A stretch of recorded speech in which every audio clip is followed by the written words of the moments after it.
back with another live stream, and let me get my audio video checked to make sure the stream's good. Yep, okay, it's good. So I'm going to work on my HP DL380 G7 server. I never can remember those numbers for some reason. Well, it's been a month since I worked on it, so that could be one of the reasons. But because I saw that, I was looking at my last video to see what I had done last, And let's see, my laptop that I'm using up there to monitor my stream is. Yeah, I'm just gonna have to close the browser. It's already. Maybe I should. I thought about rebooting it. It runs all the time. I'm using it as a web server, which is not. It's not very good, really. A laptop. This is the second one I've used for a server. Because all my old desktops, I had lots. I got plenty of them, but fans kept going out at them and getting really noisy, and I didn't want to spend a bunch of money. And I already had the laptops, and so I ran one laptop until I think the battery. It was already running a year. Did I run it a year? I ran it until the battery quit working, and it wouldn't boot anymore. You could get it to boot if you fiddle around with it, but then if the power went out, it wouldn't boot back up. Well, and that's the other thing. Laptops aren't going to have settings like desktops to boot back up if if power goes out and when it's restored, they'll let desktops any desktop I've ever seen, you can set it to in the BIOS to boot back up. That's perfect for a server. But now I have a real server. Find the right scene so I can show it over here. And last time I worked on it, I figured a way to get into the laptop. Just really don't. I guess it must have. I don't know how it's been running. Might have been running a month. No, it's not that long. It's been running a couple of weeks at least. I'm going to try rebooting it because the fan's running hard because it's heating up too much. Then maybe it won't. It bothers me too. It gets pretty loud. So I'll just let that do that in the background. But I figured out how to get into iLO, and see if how I can do this. Let's see. I think I will try. My writing's a little small. Oops, that's not close enough. Oh, that's what's going on there. I just now realized.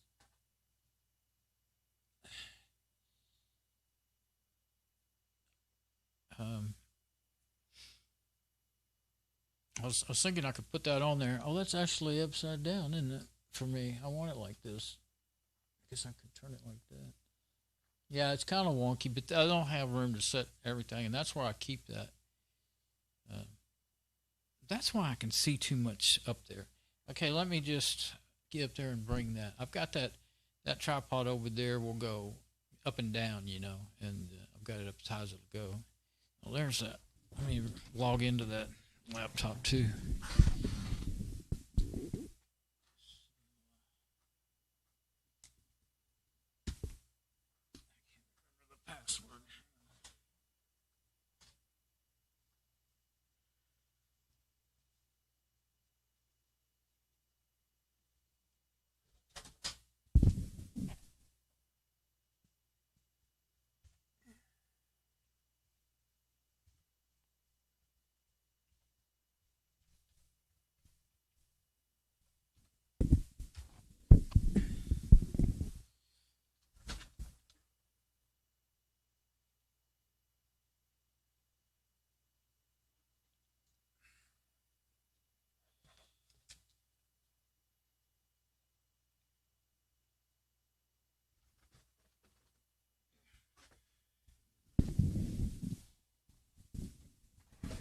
All right, now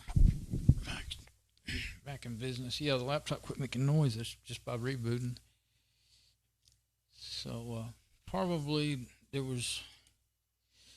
Well, I think really there's two things. Probably more than anything, it's the video memory gets full.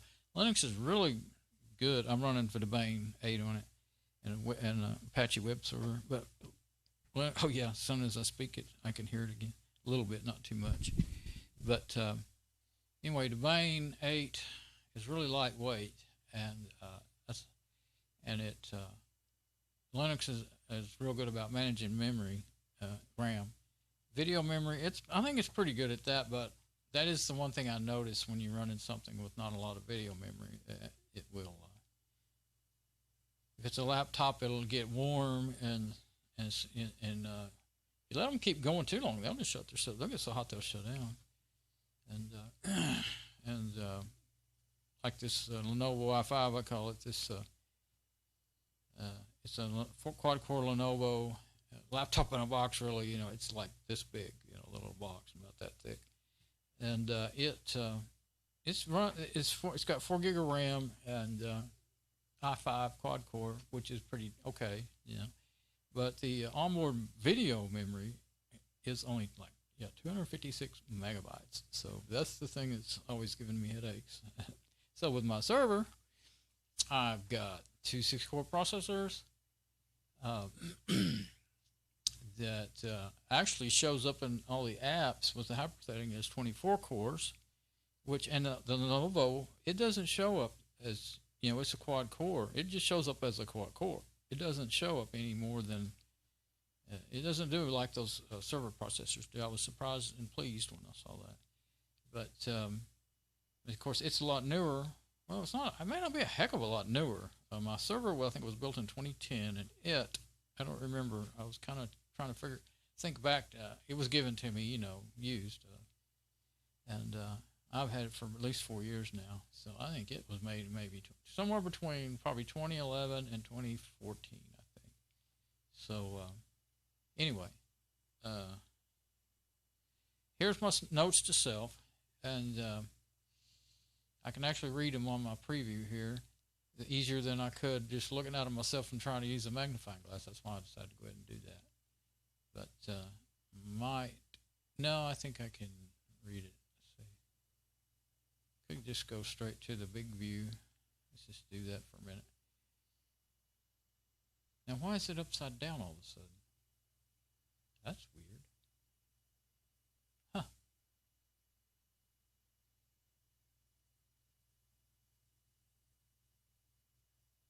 There must be something. I wonder if I'd flip that or something. I can't change it now. I'm not even going to look.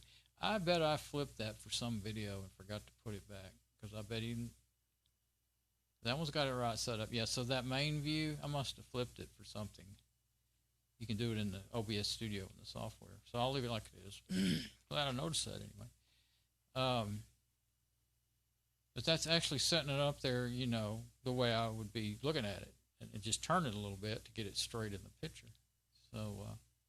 So I wrote notes. I have zillions of screenshots from back. I don't have it on desktop, but I went over. That's like I was going to show it. I have zillions of screenshots. I spent an hour or two. I don't even know how long looking through them and reading them. Actually reading them, because I couldn't remember all the different,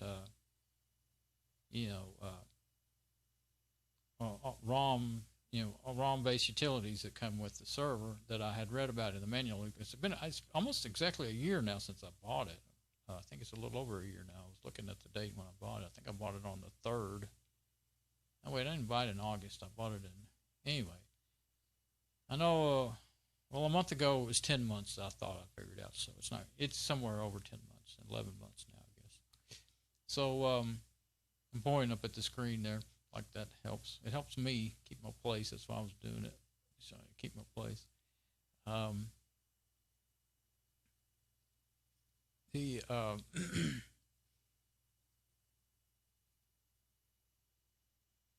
Yeah, it is a little small for me to read. I guess there is one thing I can do. I'm looking at the preview, so I can just flip the piece of paper around so that it shows right side up. I definitely want to make them all be the same. That's pretty weird. Now I can't get it centered, get confused. There we go. Now everybody can see it pretty good. Okay, boot options. It's HP DL380 G7 boot options. ACU is one I had forgotten about. it's a browser based utility. You can get to it in the browser, and you can launch. Okay, if you launch iLO, you can launch. I hope I wrote that small note I wrote in later as I was looking through them. You can launch iLO. Yeah, iLO and ISO. Thinking what I'm saying is you can launch an ISO in iLO or a USB ISO. Yeah. Think. That's not what I kind of thought I saw. What I thought I saw is you could go into iLO and pick an ISO to mount. Oh, I guess you have to go into ACU to launch it. Okay. So, and I don't know if I'll be able to really be able to. If I go read the manual, I'll probably figure out how to get into ACU. But you're supposed to be able to get in there through the browser. But now I'm thinking about it. I'm like, how do you actually get in there? I know how to get into iLO now. That's just like a different port or something, besides port 80. But anyway, and before I wrote that stuff in the middle there, it's in between the bigger letters. You can do launch remote apps, or I can't read my own writing, or get into the RAID. But it's not the whole RAID utility. You can just it's always available though. The server doesn't have to be running; it just needs to be plugged in, you know, and the iLO will be running. You know, it's got its own little processor and everything. iLO is remote. Well, it's not really complete remote management. Well, it kind of it's mostly the main thing I saw in there is where you could you can mount an ISO, and I want to try to do that. That's the coolest thing because then you don't have to mess around putting them on USB sticks and everything to boot stuff on the server.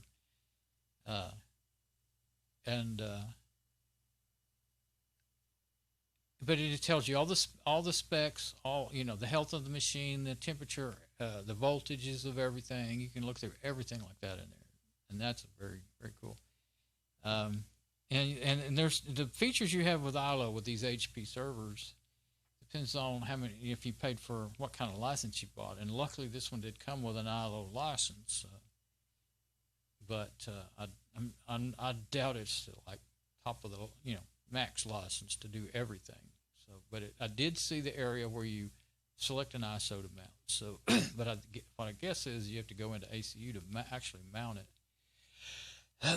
I'll see. I'm gonna go into iLO and find out if that's and see if I can see how to get into ACU from in there. It might be that you can do that. Trying to remember, this.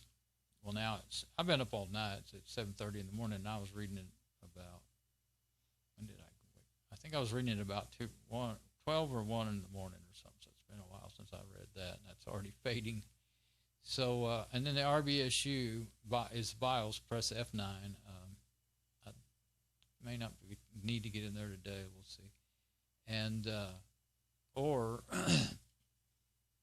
Orca, ORCA. Orca is the offline RAID settings, and that's where you can for sure do everything. And that's I think that's the first thing I need to do is set up my RAID. I've never done that yet, and I need to set up my hard drives so that I can write an operating system to them to boot to. That's what I'm going to do is use the hard drives. It's got 848 gigabyte hard drives in it, and I did look in the page I had made a screenshot of it out of the manual, out of the PDF manual. Said had a chart of the different RAID configurations that are available, and I noticed it looks like from what I saw in there that, and I would show those, but instead of just rambling on about this sticky note, but I must have 100, 200 in there, and it just take hours to, take just as long to look at them again as it did when I did it myself and wrote notes down. So I'm not going to do that.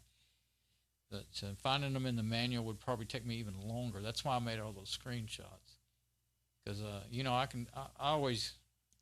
can find stuff by doing a search, on this page search. Just hit Control F and search. But, and if something with as many pages as the manuals have for this thing, it's still pretty slow finding things.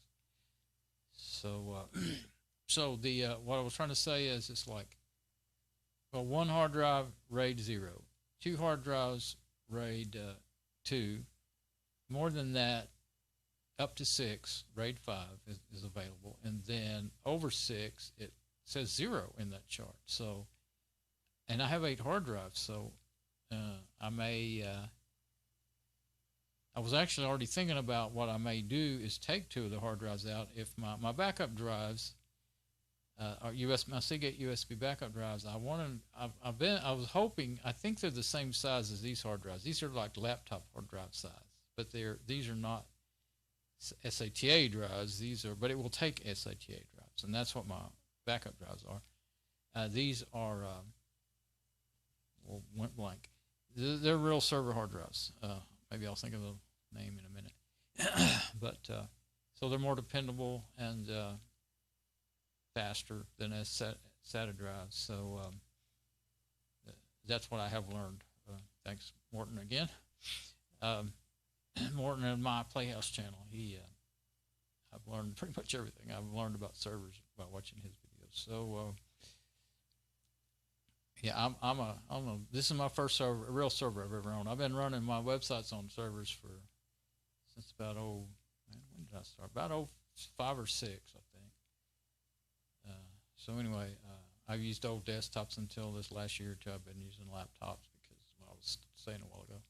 So so anyway, Orca, you hit F8, you can get into Orca and set up the RAID. I've been in there before, but I didn't try to set anything up. I wasn't ready to do that yet. And then system menu, system, I had to abbreviate it for out of space. Maintenance, that's what I was trying to say there, F10. So, and I did run some of those system maintenance diagnostics and stuff, before. So, and the other thing, if I can ever get this back under there again, that's page 2. Okay, so boot options, page 2. Boot options, of the machine, like, what you want to boot from. Like if you want to get it to boot from a USB and it doesn't do it automatically, then press F11 and then you can choose your USB. And Pixie boot is F12. That'll force Pixie boot, which is network boot. And you got to have a Pixie boot server set up for it to boot to, do all that stuff. I played with that before.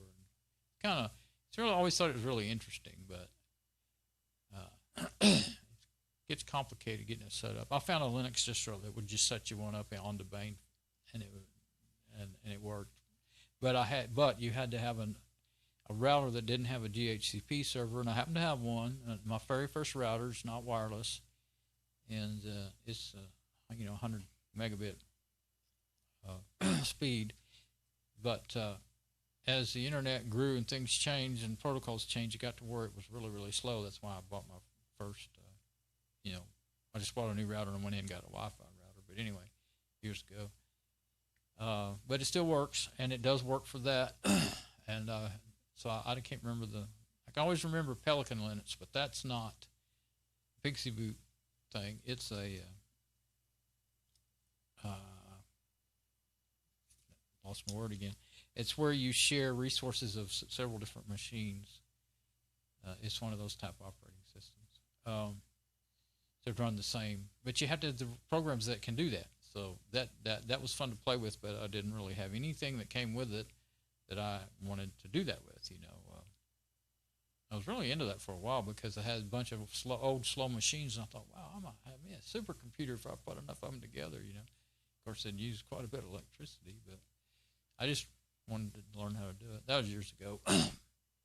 Anyway, and then SPP. I don't remember what that stands for anymore, but anyway, SPP installs software and firmware updates, and you have to do it.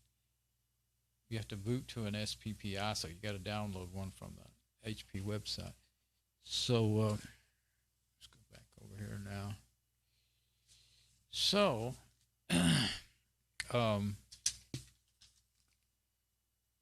yeah, the first thing I want to do then is go ahead and try to get back into iLO.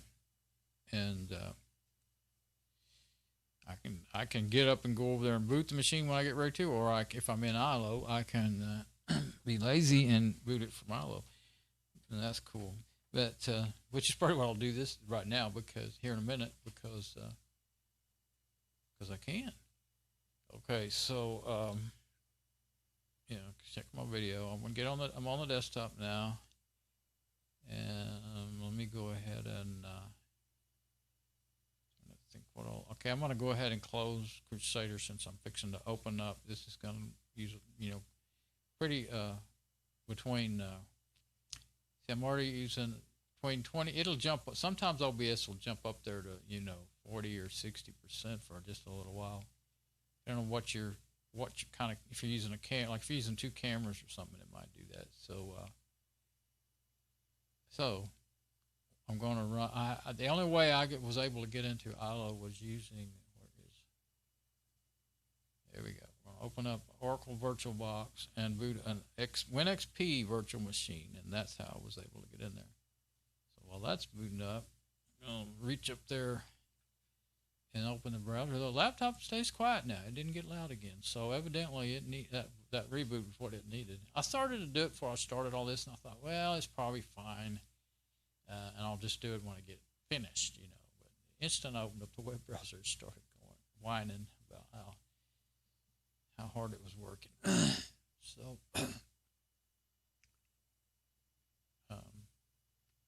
I'm while this is booting up, I'm got my other wireless mouse on the laptop there, and I'm checking my stream. You heard? When was the last time you heard that little sound? The Windows boot song, or wave, Windows boot wave. Remember when you used to download all the different waves and change? I would really like doing that. I'd change the boot sounds on my I had more than one machine, so I would change my boot sounds, and I would say, like I never liked those sounds for when you, like, something went wrong, on XP, like bonk, and so I changed it to I actually had that, what was it? Was it a game or something? Anyway, it had a girl's voice saying, uh-oh, and stuff like that, and I got all those out of that and put them in a folder where I could use them. A lot of work. And then as soon as I had to redo a system, it was all lost and you had to do it all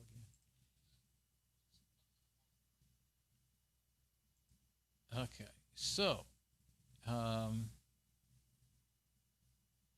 my stream's good, my sound's good. I'm deciding, I better close the browser. I used to be able to even do it on this machine. I thought I did, but I know the other laptop, this is a single core 1.6 gigahertz Celeron. The other laptop, this is a Dell 6000, the other one was the Dell 1525. It is a dual core with like 2 gigahertz and 3 gig of RAM. The one I'm using now is 2 gig of RAM because I filled it up with RAM. But anyway, I could let it run most of the time I was streaming and just mute the audio, and I could just glance up and see if everything was okay. So that booted up pretty good. XP did. Sometimes it gets, see, virtual 25% for both of them. See, so that's really starting to use up some resources now. See, like one of those processors is 100%. But I have been able to do this as long as I don't open up too much in XP and all that. Well, what I was able to get into, Firefox. Was able to get into iLO with Firefox, an older version that's on here, but not straight with Firefox. I happened to look up and notice that for some reason I was looking at my add-ons and I noticed I had IE Tab. Maybe I right-clicked on something or did something. I think I right-clicked on a link or something. It said open an IE Tab, and I was like, oh yeah, I remember that. Years ago, when Internet Explorer was the Microsoft browser, and I used it for years and years, until I started using Firefox when it first came out. I used to use what was the name of it? Netscape. Yeah, Netscape. Firefox was actually a fork of Netscape when Netscape shut down. And I used to use Netscape. I learned years ago, back in Windows 98, back in Windows 3.1 actually, that you need to have, 2 or 3 different browsers, because especially back then, one thing would work in one browser and another thing would work in another browser, And usually now, like Firefox, I like it and I use it all the time unless something's not working right. Then I might try Chrome or sometimes I have Firefox Developer on here, and I use that to check my website, and I don't have a bunch of add-ons in it, that could possibly stop things from working and stuff. And then I just recently installed IceCat. It's lightweight. I think one of the reasons I installed it was to see if I could get into iLO with it, but I couldn't. I don't use Chrome. I use Chromium, which is what Chromium is built off of, the open source project that Chrome is built off of. Chromium is the granddaddy of Chrome. And the Papa and the Mama and the Big Brother too. Okay, so it takes its time. Once it gets ready to use, hopefully, I gotta get my. There it is. I gotta get my little paper and find out I don't remember the password or anything right now.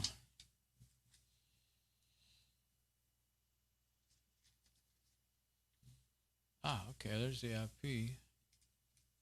And I believe I told my router to always give it that same IP, so that should be okay. It's still waiting for something to load. I think it's Google homepage. Just Google. And yeah, it was. Okay, so still not really completely through loading. I'll wait on that, because if I try to preempt something, then it will just sit there and it will hang it up.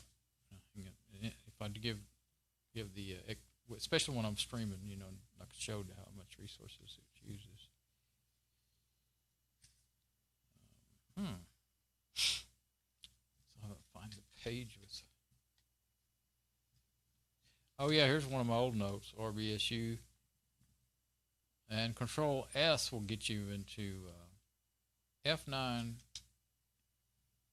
goes to BIOS or RBSU, and then Control S will also get you into iLO. So that's a little harder to remember.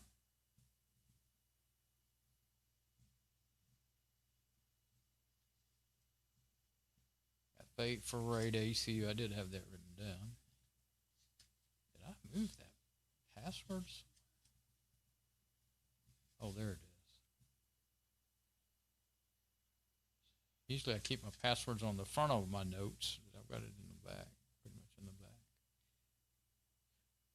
back. Of course, this is iLO password, I haven't got an operating system on there yet. So,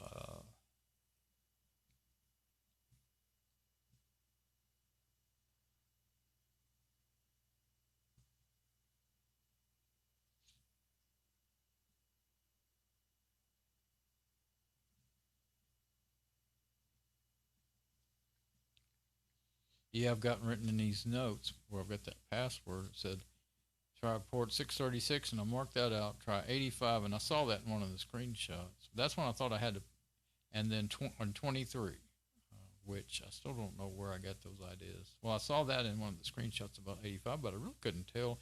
It was just a screenshot. It didn't have enough information for me to know why.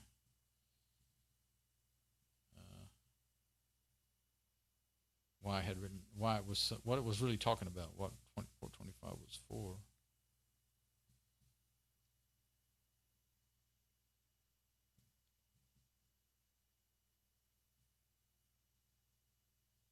Okay, I've confused myself with the way I wrote down what the usernames are.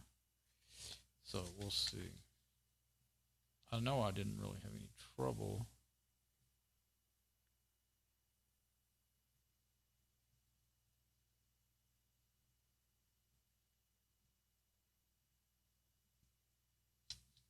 Yeah, you got to use Java JRE version 8, update 65. I found that somewhere. And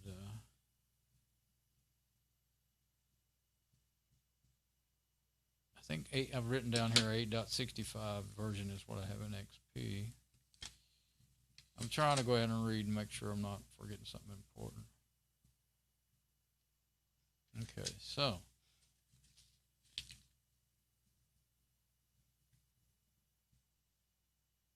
well, let's see. Okay. And there were some accounts in there that I didn't delete because I was, well, I wanted to make sure mine worked first, you know, and getting into iLO, so it does. Mine does. And the other one, I think I may have changed the past. I wrote them down, but I think I changed them. Make sure if it showed up on the internet, you know, somebody would say, hey, that's my old deal. Let's go mess with that, you know. Because it might talk back to home, you know, to their, for all I know, you know, to their business or whatever. It might come up in their console. So if they still had it, I mean, it probably wouldn't because, you know, the IP addresses are different and everything. I think they'd have to actively be scanning the entire internet, looking for it with a bot or something, really. But anyway, I wanted to make sure I didn't lose my iLO license that's put in there, because if it was attached to one of these users. So I don't think I would now, but I just, anyway, I haven't changed anything in the users yet. Okay. So I should be able to, I've got a shortcut here that I saved from the last time, and I should be able to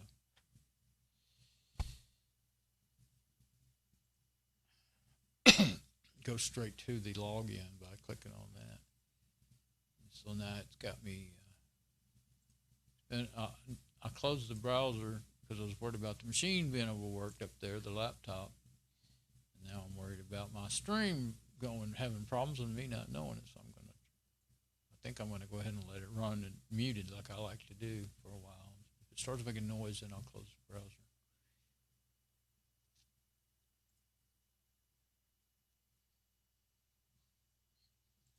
Yeah. Okay, I'm going to do that. That way I'm not running in the dark. It's really, you never know when something's going to go wrong.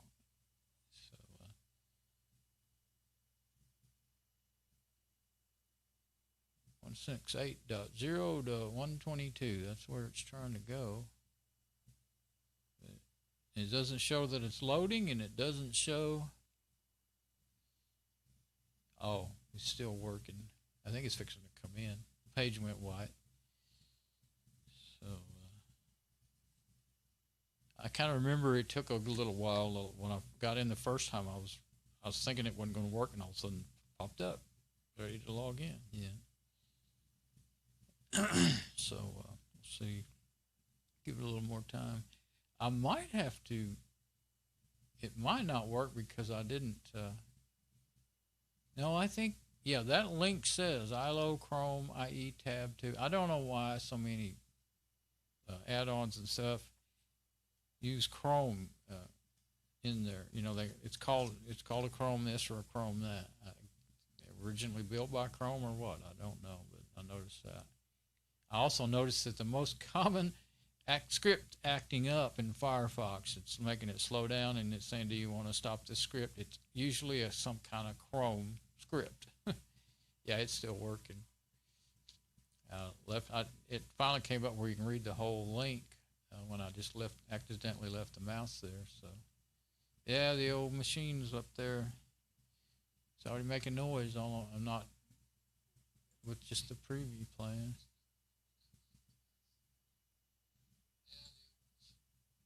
I think maybe I'm going to try pausing it. I was letting it play, but maybe if I pause it, it won't overwork it, and then I can just reload the page when I need to see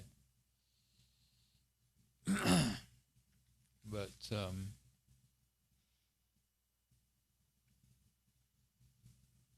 what I was thinking is there's a default. I think there's 2 default names in iLO in these servers. I think it's administrator and admin. But I said, I've got on my note, edit user Dawn and admin Dawn. Now, I don't know that that means I made Dawn an admin or if I have two users, Dawn and admin Dawn. That doesn't sound like what I would do. One with. So I think maybe I just wrote it down weird. And it's Dawn, which is also an administrative user. What I was thinking is maybe I'll try user administrator. Looks like it had, they already had a username, a password and everything in it. And then,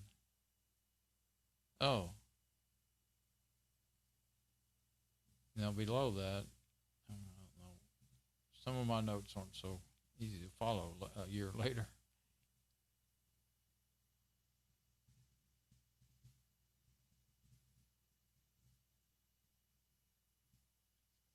Okay. Well, you sure aren't coming in very quick. I'm starting to think, does that say IE Tab though? Let's try this. Oh, I think it's just not. Yeah, see, I right-clicked on it.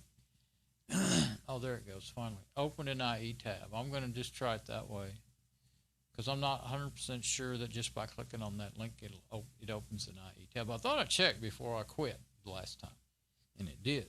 But so yeah, just if you want to, like if you have a link anywhere in your bookmarks or up here at the top of the bar, like I did that for convenience, put that one up there.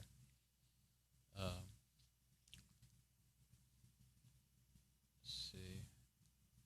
But the only thing is now I've got two tabs working. Yeah, the old laptop's just not going to handle running, even when the thing's not playing. That live stream administrator page on YouTube uses up so many resources that it's just ridiculous. So I'm going to go ahead and look at it one more time before I'll just close it, because besides the noise being aggravating for me, it will end up making the laptop not be able. I'll have to reboot it again. It won't be able to carry on. Okay, so yeah, I'm not quite sure. I may have to go look in my router and make sure that I didn't. I did use a different cable this time than the one I've been using, but it shouldn't make any difference because I thought, well, I'm going to go. The other cable I was using was only a Cat 5, and I had so this time I'm using Cat 6 on both of my my Ethernet connection and my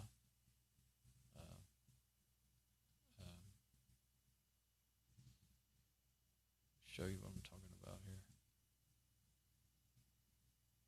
Well, that's just you're having to wait anyway. So yeah, see the two blue cables.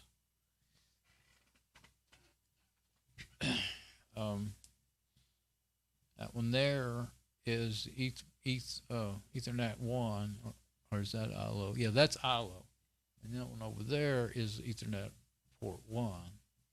And I had been using just a different cable, but it also has a broken clip, and I was always worried where it was. It stayed in there pretty good, but if I moved things around, I might knock it loose. So I really didn't want to keep doing it that way anyway. So well, it looks like I've just made it. I would say the second tab is for sure opened up in the IE Tab add-on. So I'll close the first one, and hopefully it will load up. Yeah, well, we're still doing about the same. We're not over. It's not. VirtualBox hasn't started using a whole bunch of resources. So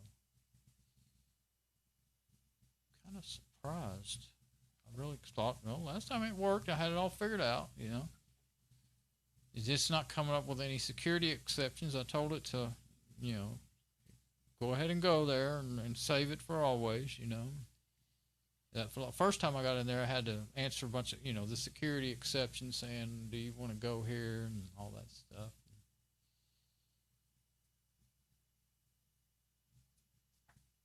But, yeah. Now I was starting to say, well, what if I do need to go to port 85? But I'm almost certain I didn't have to do that.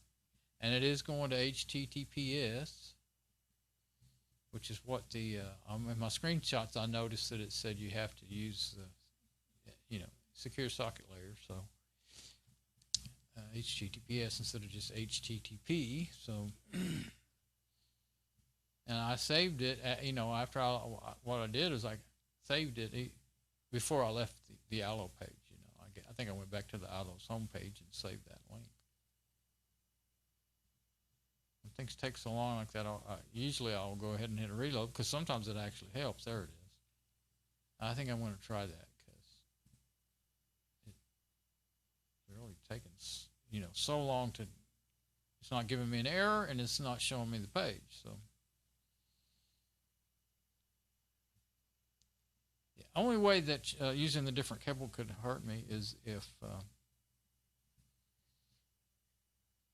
that other cable was actually plugged into, see, my D-Link router, then I got my 8-port switch, so they're all on the same subnet, but then I do have my, TrendNet router that has its own subnet. You can't turn off its DHCP server, so it's plugged into the switch, and so anything plugged into there is on a different subnet, but I can't actually go from this direction.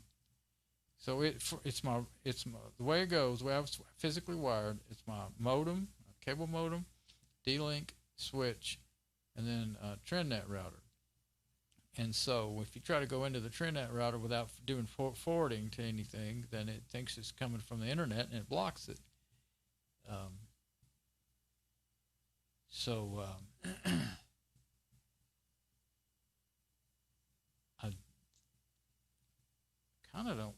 I don't think that other cable would be plugged into that, or I wouldn't have been able to do it. I spent a bunch of time here a few months ago, kind of going through all those cables and making sure I knew, making sure I had the ones going to where I wanted them to go, and I labeled them even. But it's hard to get to read them or anything. But I'm almost certain, unless I'm crazy. Yeah, no, I know because the Cat 6 cable. There are two cables I bought at the same time, same brand, same length, everything. I did have it into my new security camera. I had it in there to set it up, and when I got there just fine so it's not plugged in. It couldn't possibly be plugged into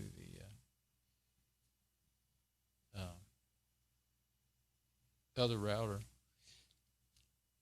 Let's see. I only plug things into it that well, they only have, for one thing, only 100 megabit because it's a 100 megabit router, and the only thing that they have things that I don't usually need to get to through the network, But something's not doing nothing.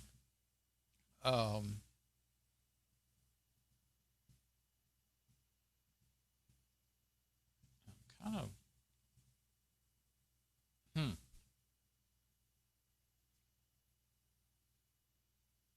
I don't know if I can really open up Firefox. I think, well, I could look at Firefox on this. Let's just leave it as it is, I guess.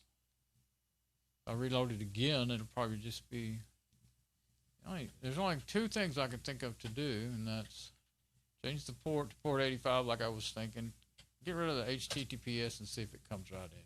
What if that is actually it? Yeah, okay. Secure connection failed. Okay. Oh no, why did it do that? Here reports incorrect message authentication code. Now, why did it do that when I took away the S to make it go straight to, without the SSL? And it says SSL bad MAC alert. I saw that before the last time. Okay, try again, see what happens. Probably did that because I took the S out, I would think, but it says SSL peer, like it didn't actually work when I took the S out of there. Like it still went to the SSL port. port, but socket, I guess.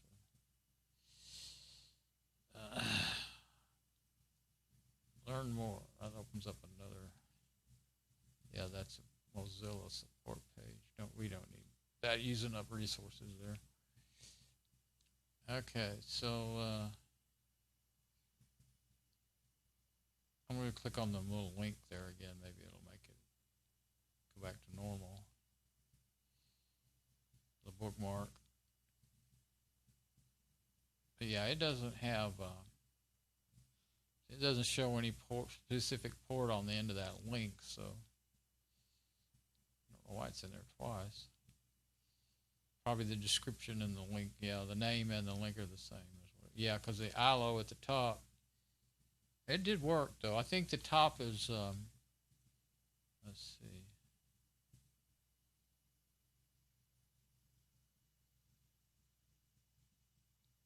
Yeah, properties, maybe that'll.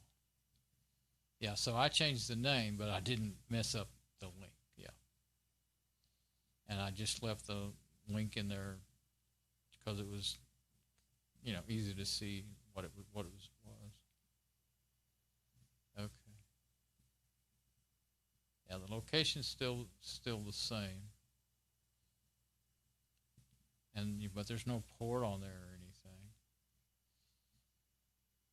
So. See what if most visited has anything about that iLO in there. Should be, well, the last visited would be the same. But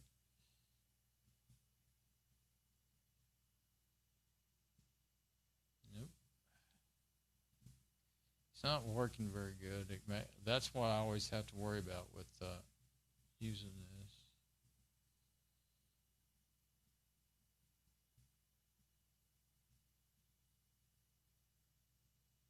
I was like, where did all that come from? It's not my links, because I know I hadn't put that many links in there.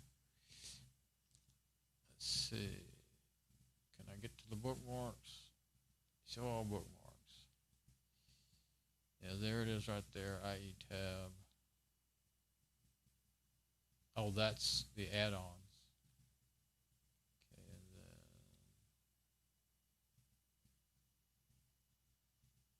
then, yeah, there it is right there. Let's try it from there. See if that makes any difference.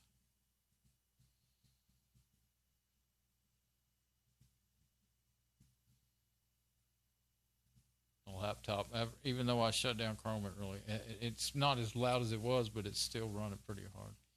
It doesn't take long for that thing to get overwhelmed. Just from playing and I wasn't, I was leaving the size of the video small. I wasn't making it full screen or anything.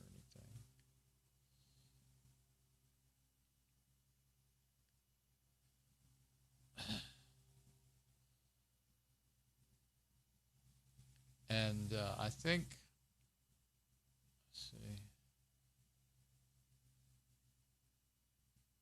bookmarks toolbar. Yeah, and there it is in my bookmarks toolbar. Yeah, so. But I don't understand why it says Chrome. You'd think it would say IE. It does say Chrome, IE Tab, Content, Reload, so and so, so and so. So, well, I could try it without using that link, because that could be a problem. Might not be working. So I'm going to go ahead and close my bookmarks now, because I may have. Let's go to Google.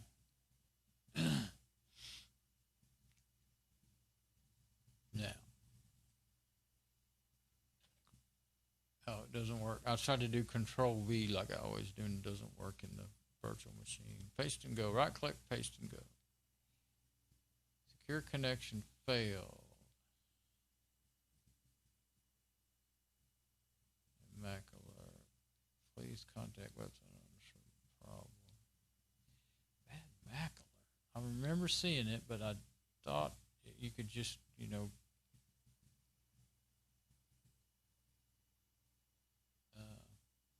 say go ahead and go there, identify malicious. I mean, report it if you think it's malicious. That's what I'm trying to say. Okay. Let's try putting a port on there. I'll just put 85 in there and see. I'm able to connect.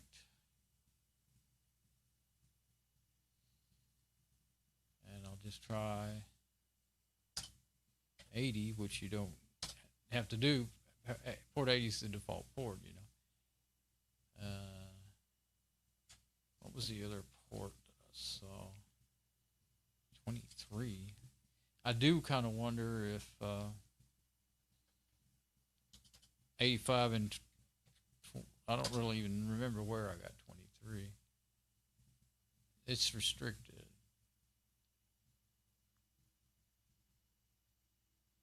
Oh, I don't think Firefox will go there. Yeah. So, well, okay, let's make sure my resources are not too bad. Well, this is a little more. There, it's okay now. Okay, I'm gonna. See, I was worried about opening up Firefox on this machine on top of the other stuff I'm running, but I don't think closing the Firefox in the WinXP will really help make a much difference.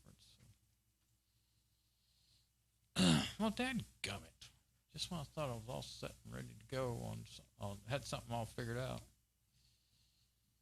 I'll look in my, it could just be that the IP address is different. I had a feeling that I might want to check that, and I thought, well, I already know what it is. I mean, I had, you know, because I saved the link. I mean, so go into my router and see if I see a different IP address, and then that would be it right there.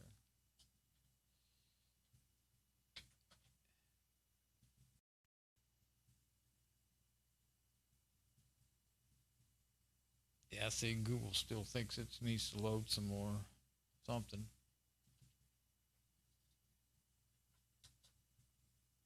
But it did finally come up. Normally I go there often enough that if I just type in 192, it'll bring up the rest of my router's IP address.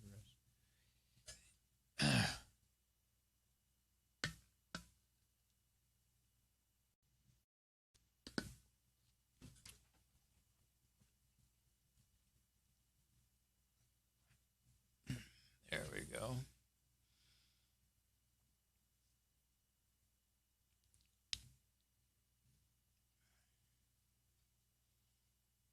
I guess when I'm waiting on that, I'm gonna look over here and see how.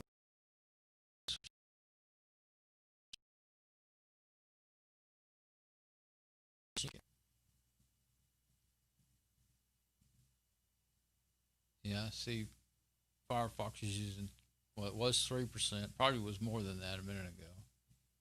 So but it seems to have leveled out enough. It should be okay. Okay, I always see that big blue button and you think that's what I want to click, but it says IP, but it says release IP addresses. Don't want to do that. Connected clients, okay. And it's a pain in the butt because it doesn't show up and you can't read everything. Okay, now this is, yeah, there's the iLO. 167.2. That is exactly where I was trying to go. Now there's the MAC address of it, but you don't need that. Let's see. Make sure that I'm pretty sure it was .122. Yeah, 0.122. Okay, let's see. iLO, okay, that's the only iLO address. Let's see. There's the IP address of the machine, 0.191. And that's it. So everything is still as it was. Let's see it. Yeah. Yeah, see IP address reserved. And IP address reserved. So yeah, it's not going to change. I guess I could try. did it say to do? You can go by the host. I don't know if you use that name. You know, like you can use a host name instead of an IP address. I don't know if that's considered the host name of that or not.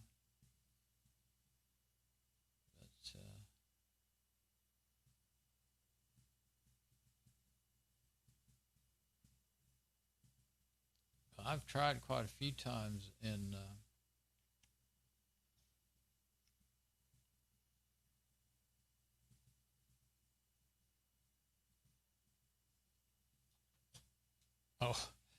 Control Shift O will get you into bookmarks in Firefox, but not if that stuff doesn't work in when you're in the virtual machine. There's different, and some of your shortcuts will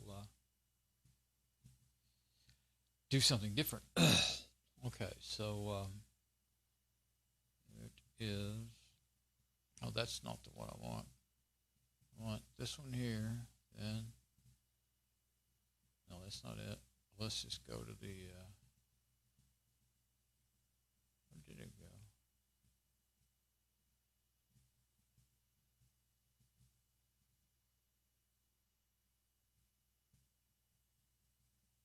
I guess that is it.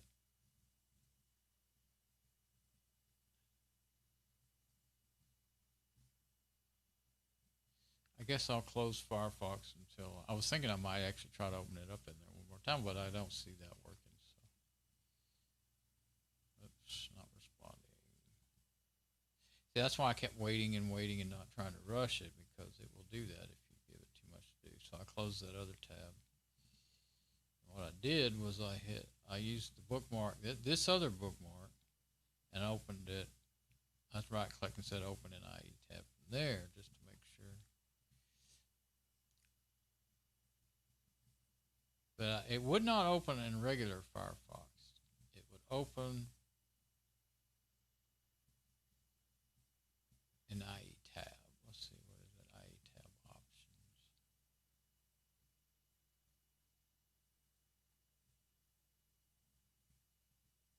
Yeah, so you could do, that was why I got into using it. I could do my Microsoft updates with Firefox. And I can't remember the real exact reason why I wanted to do that. But, and I don't know if this is still available. Oh, it's using IE7 standards. It did say to use IE8. I'm going to change that and see if that helps. Okay. It's not, it wasn't coming in anyway, so might as well try that. But it worked before, but so I don't know why it wouldn't work this time. Let's see. What else do I have on there? Internet Explorer wouldn't work. I kept thinking, well, I bet anybody watching right now would say, well, why don't you just use Internet Explorer? It wouldn't work. It didn't have something I needed to get it to work. I don't even see it. I don't even put it on the desktop because I don't want to use it. Sometimes I try just not to go on the internet in this, because it's at WinXP. And well, actually, I was getting security updates until 2019, but that's over now, so. But anyway, Internet Explorer is really, the old one, really full of holes, so. And it always was, so. I just want to make sure I didn't click on it without thinking, or something. So let's try it again. That is the only way I have been able to get into iLO is with Firefox in here, and the newer versions won't let you. I can get to the point where it's talking about it won't let you do the security exception like it used to could in the newer versions of Firefox. And say I know and trust this site, I want to use it. It won't let you do that anymore. So. That's why, and I learned that from Morton, he always explained how and showed how, get in an older, well, I don't think he necessarily got an older version of, you know, Firefox or Chrome or whatever. He just installed. He was in Windows, and he would install an older version of Java JRE. Well, I can do that. I use open source Java players, and I don't want to install the regular Java, especially the really old Java in my browser, even if it would do it. You know, for years and years, I did install regular Java JRE, and I was always having to manually update it, and you always had to install it manually. Then you had to go edit a config file. It was a real pain. But there it is. I just would say, how long is it going to take for it to open up again? So this time I want to put in the IP address instead of using that link. Let's see, what is it? If I hold it up there, I'll see it at some point. Yes, I know it's slow to start.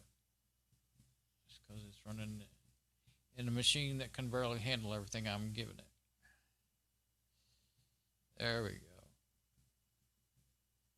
192.168.0.122. See, it barely even responds. Okay, well, I started to go look at my system resources, but that just gives the whole system something else to do. That's why I want to get this server up and running and make it my main desktop. And I really think it's silly not to use a server as a server, so I think I'm going to try to set it up somehow. I may put it in the closet and put a vent, you know, to let the heat out, or I may put it in my rack close to the window there and I've got some stuff I can make a box out of, but one of them, they're already kind of two halves of a box. I got an aluminum thing and then a tin sheet metal thing that has some insulation in it. It's for an air conditioning system. It's part of a ductwork or something that my neighbor gave me, and they're just about the right size. Well, they're not really long enough, but even if I was just to be able to, you know, cover the noisiest parts, there's vents on the side and vents in the back where most of your sound's coming out. I might be able to make it where I can stand it. Okay, yeah, now I forgot the IP.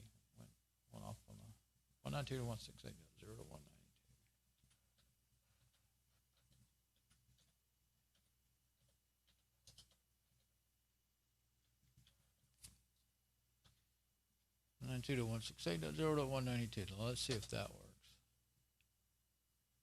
Unable to connect. Can't connect the server. Could be temporarily unavailable. I wonder if I just need to boot it up and shut it down and then it'll be ready. I saw the light was green on the front a while ago.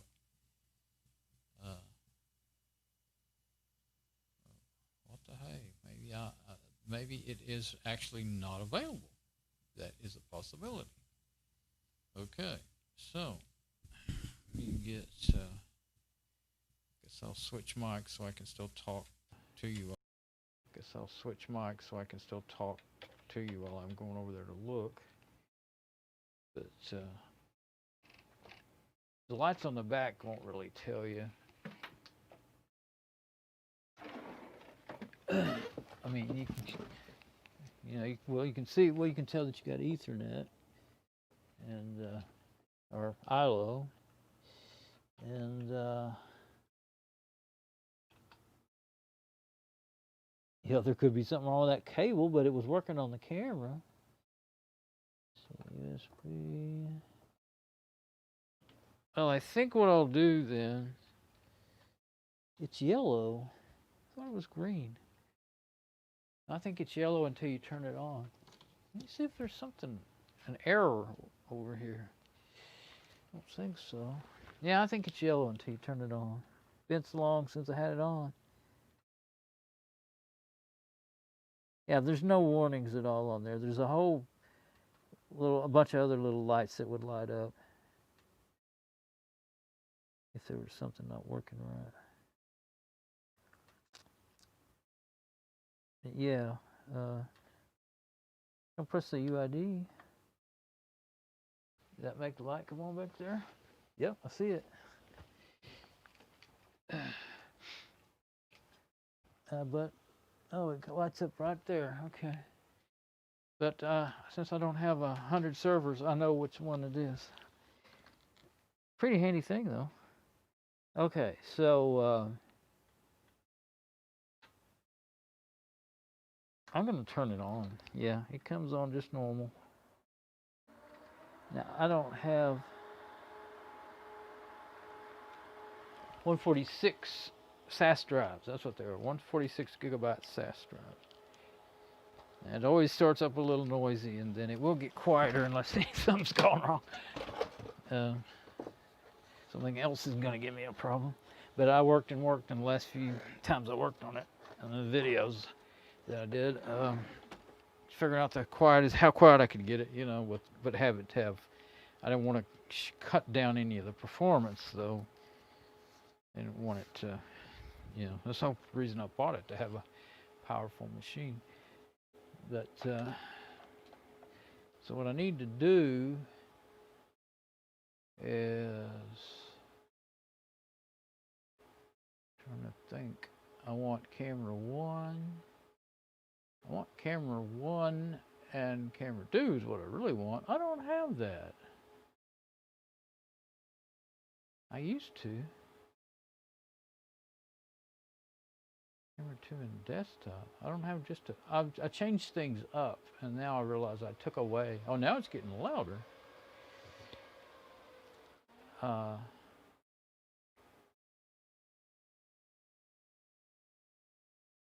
don't have camera 2 all by itself.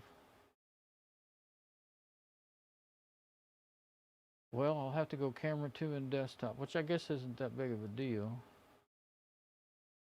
I'll hit try again. I was gonna flip my KVM switch over to see what show, because I have camera 2 pointing at the monitor. I can show 192. How did it get to 192? Oh, that is its. How did it do that? 192 is. Maybe I typed it in there. I probably got the wrong IP in my head. Because 192 is. That's its. Network. That's for the server address. If I don't have the server any server software installed on it yet. I don't have any operating system, but that's where you would go, like say if you had your website on there. It beeps. Okay. Whoa, what are we saying? Okay, revocation information for the certificate for this is not available. Do you wish to proceed? Well, let's go back to just desktop because you can see that. Okay, it made it work.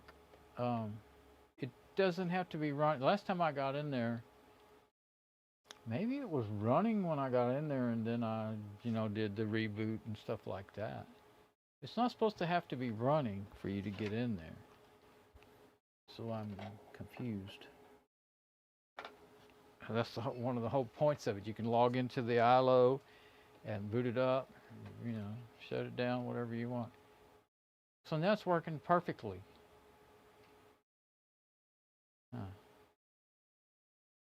Yes, I want to proceed. And you can say view certificate, and it says, the number of the iLO number of the machine. iLO default user, do not trust. Valid from 10/20/2010 to 10/21/2035. Oh, but it's a self-signed certificate, and they don't like those.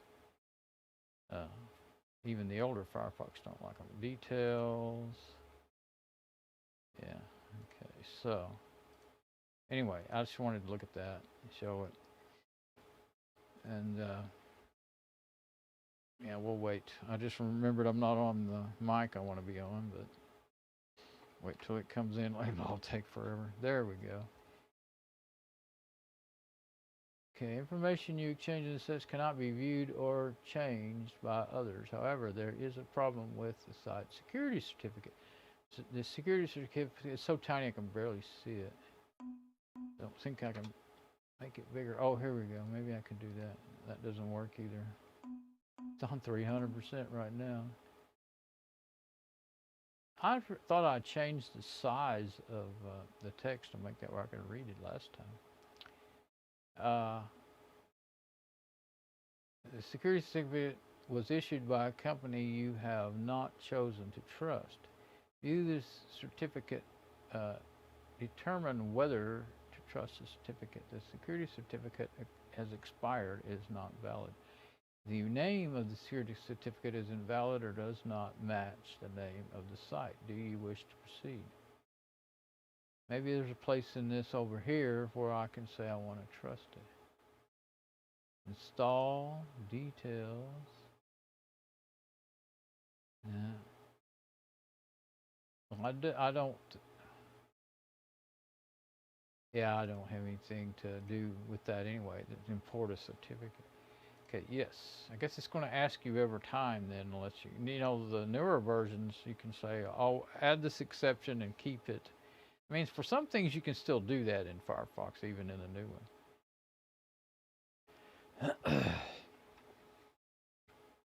I must have logged into it with it running last time, and I didn't remember that. I actually I think I did, and then I think I did a reboot, and then I shut it down from iLO and stuff like that. But you're still, I thought I saw that in, maybe I was assuming I remembered that you're supposed to be able to get into iLO when it's offline, servers offline, not running, you know. But maybe I remembered wrong. There it is. You know that. And the size is still way up there. But it's still small print. What I normally do is hit Control plus and Control minus to change the text size, but that doesn't work in the virtual machine. So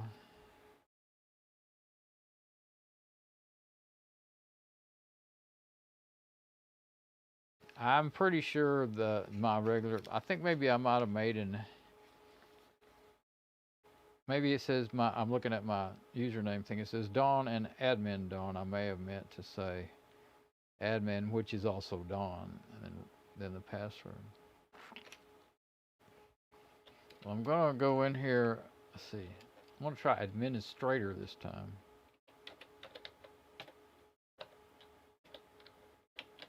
And see if that works, and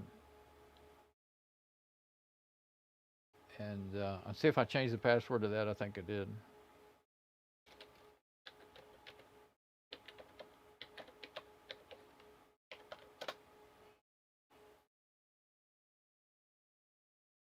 Oh, okay. That was evidently not the right password for that. Maybe I didn't change it like I thought. So let's see.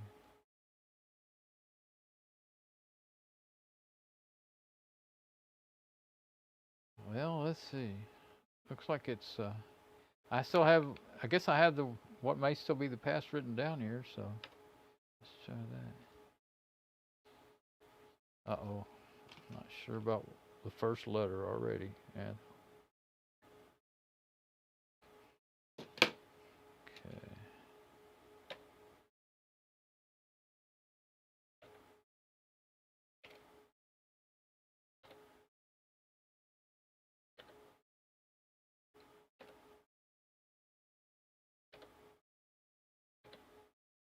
See if that will work.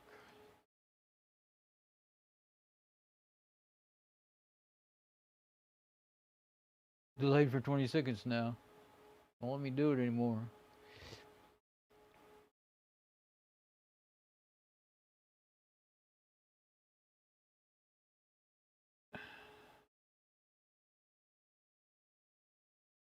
I guess I'll go back in there with the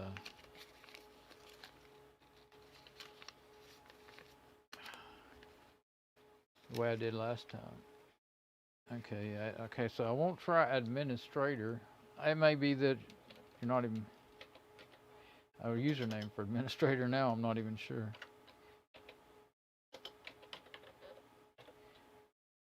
Try admin.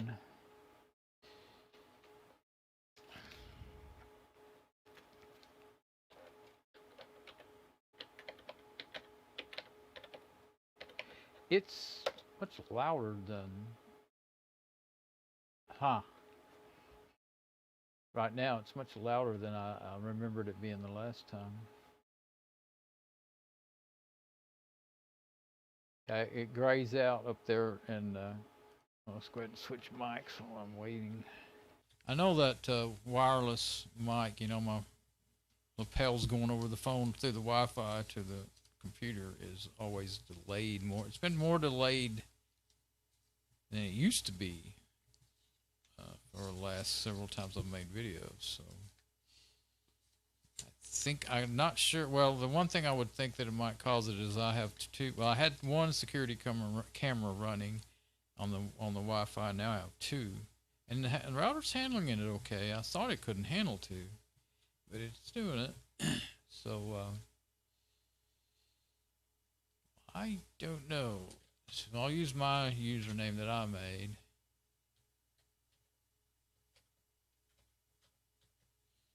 I must not have done what yeah, there we go. I must not have done the changes I thought I did. Obviously, I didn't. Either that or I've gotten confused.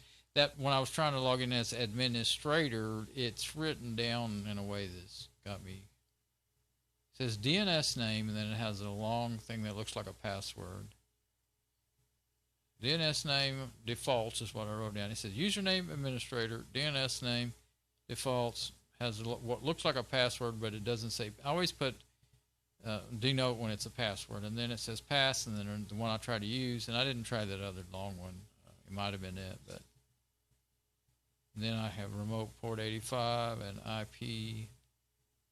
Use Java JRE version 8, update 65, 8.65. Anyway, it's working.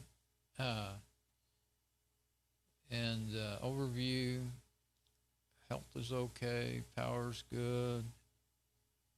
Okay, and my stream, I'm really starting to worry about that. Now I can't hear the laptop, but I don't have my stream up, so I'm going to get it up and see, make sure it's working.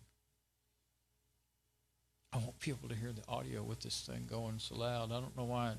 I don't think it was this loud last time I had it running, so I'm kind of wondering why it's seems. I don't know if it's just because haven't had it on in so long. I don't remember how loud it was running or what. It sounds like it's working pretty hard to cool, you know. There we go. There's my stream. Oh, I can hear it good. Volume's up now. It's weird. The volume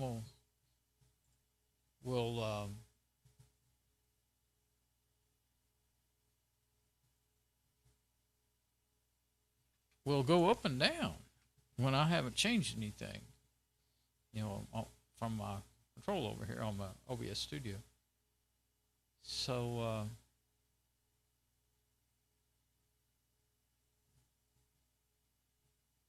oh, there's a version of the system ROM, serial number, UUID, server name. Let's see.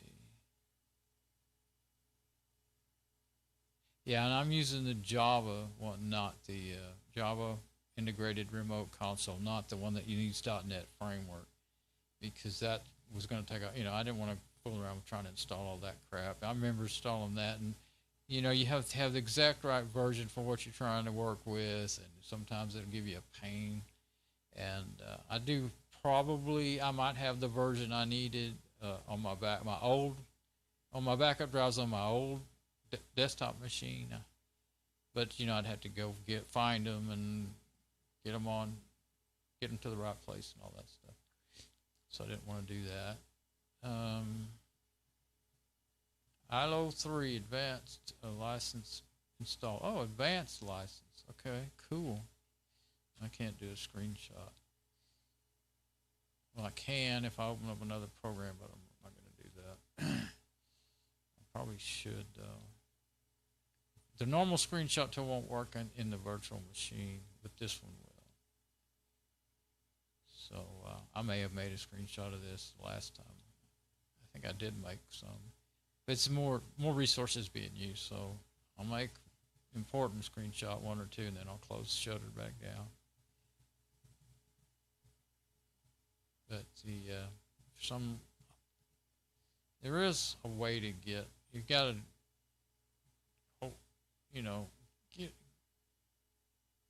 there we go. There is a way to get your advanced license. Well, of course, maybe the super duper one has got a more important name than that. Let's see, server power, momentary press and hold, toggle on and off. The UID. Oh yeah, the little blue thing, blue light. System information, fans. Oh, that's the summary, and then fans. 6 fans? I didn't remember there were 6 fans in there. They're at 33% speed, some of them, and some of them are at 13%. I don't. Temperature, here we go. That's centigrade. I thought it was a way to read it in Fahrenheit. There we go. I want that. I guess you have to turn that on every time. It didn't save it. So, yeah, we're in America here, boys, so we don't know what none of that centigrade and crap is. Don't care. So, 73 degrees ambient. CPU's 104. That is not bad at all. Of course, it hadn't been running very long, but memory 91. Power supply 102 and 99. The 102 is probably most likely, I'm sure, is the one that's being used, and the backup, the redundant power supply. It changed. Swapped places, I think. Anyway, one's a 99 and one's 109. So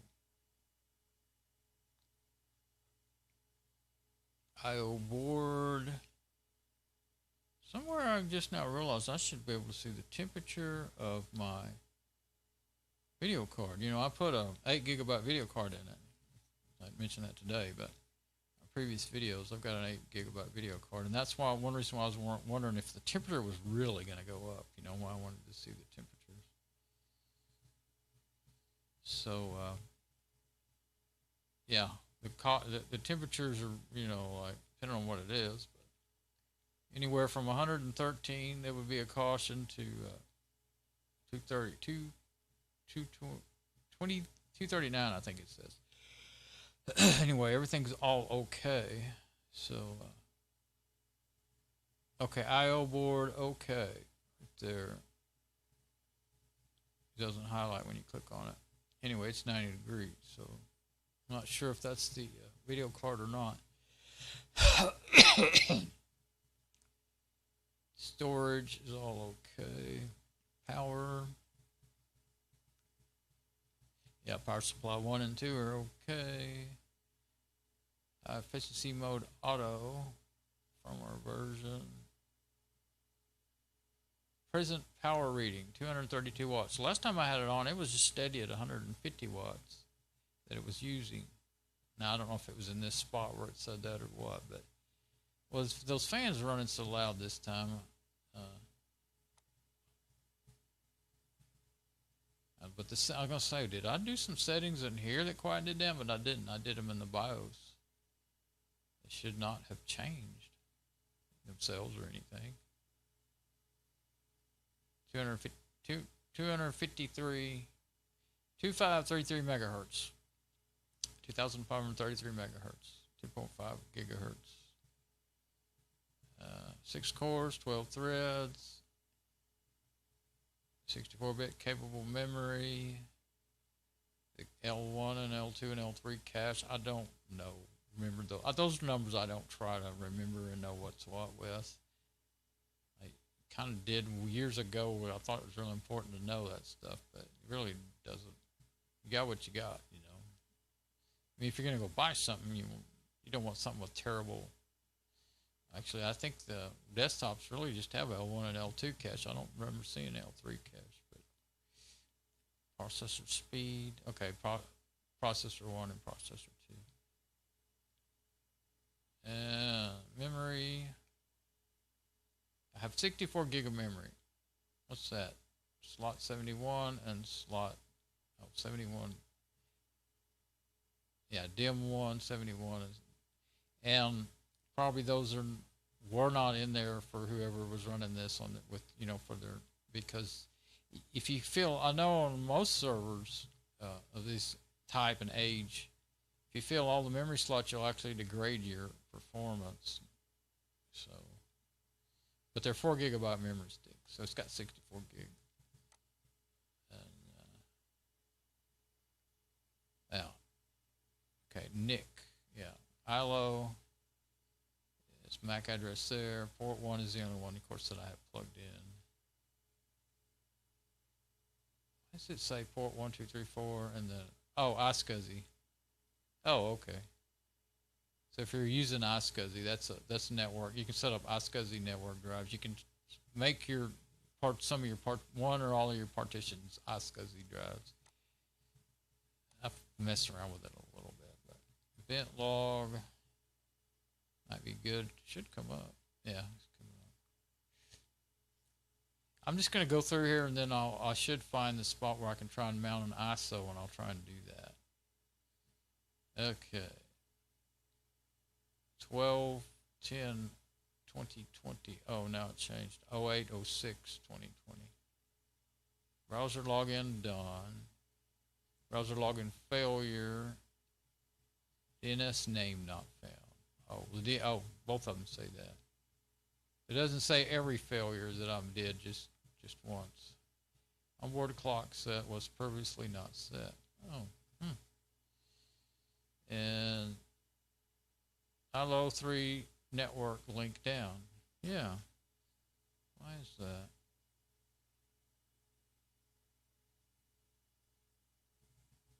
Oh, you can't. I thought clicking on that caution sign you'd get more. For some reason it was down. Maybe after I shut the machine down it'll stay there. Not sure. What day was that though? 07, 08. Yeah, that was the last time I was on it. I don't know. Maybe it did that because it's not up when I'm turning the machine off. Well, of course, when it may when you unplug it for sure. You know, I'll unplug it when I'm done messing with it. Yeah, server power removed. There is something in there about the DNS name and all that stuff, and I might have to learn about that and set it. Maybe that's might be important. Maybe that's why iLO wasn't working until I turned it on. I don't know. You know, if it didn't get the DNS name might not, well, it shouldn't matter to my router. It's going to give anything that will talk to it an IP address. So I don't know. Okay, so that was event log. Now this is integrated management log. Okay. That's coming up. 0806. Post error. Oh yeah, driver array not configured. Right. That's what I'm trying to get to where I can do here. Okay, and that's when I unplug the power supply to test if it worked by itself. And some of these logs go back from like when the thing was brand new. This one doesn't, I don't think. Well, 09/30/2010 sure does. That's pretty cool. You can see all the events. That other one I think it does the same thing. Diagnostics. Okay, what do we got here? Generate NMI to system. Let's see. I'm always skipping over to buttons instead of non-maskable interrupt NMI button. To use the NMI may result in data loss. Use with caution. Okay, so I'm not going to do that. NVRAM data, EEPROM, host ROM, support host, power management controller, information. Doesn't bring up any information. ProLiant system logger. Okay, so reset. Reset integrated lights out all active connections. Well, I don't want to do that. Insight agent. Okay. The reason I was wanting to log in with the admin password, I thought I might have more capabilities. But I did make Dawn an admin user when I made it, and I've triple checked that. So of course I forget everything so much. I forgot that I had the machine running the last time I logged into it until I turned it on and found out, oh, now it works. Let's see. Insight agent. I can't get over how that, I put that up there so I could use it, you know.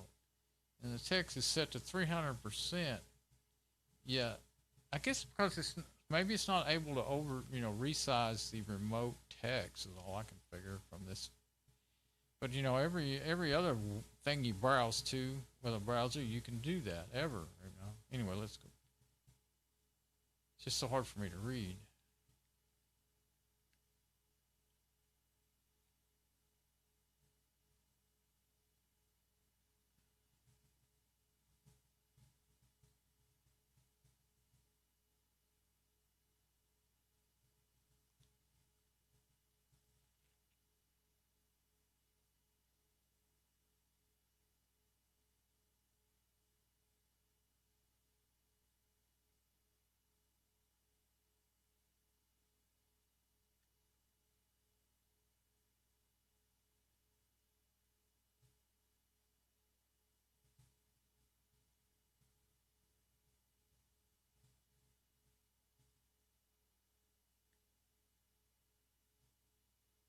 Well, it's talking about going runtime management data through HP system management homepage. Now, I don't know if they're talking about on their website or I think they are. For a minute, I thought, well, maybe it's talking about the one in your ROM, you know, your system ROM. I don't want to mess anything up. Let's go ahead and see what it does. Oh, it's going to try to go to, no, that's on this machine. Okay. So it is. But it couldn't display it, and I was talking and didn't read that fast enough to see what it was.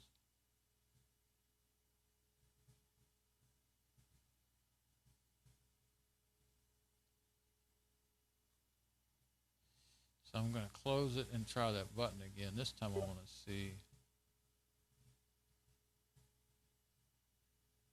I don't know what that says.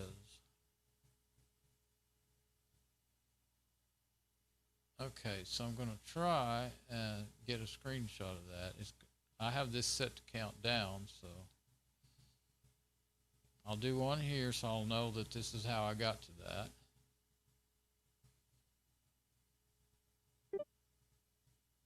Oh, it's going to be too. Yep. I don't know what to do. I'm confused. Ah! I closed the wrong thing.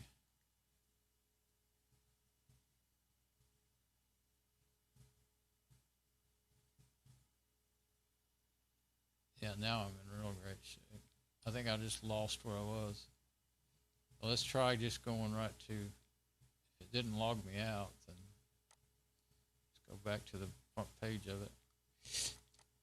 I know I would mess that up. I have it set on a timer, 7-second delay because that's the way I can get drop-down menus open in time, don't need that one. Oh, I closed the wrong one. I thought I was closing the one. Well, it was going there, at least.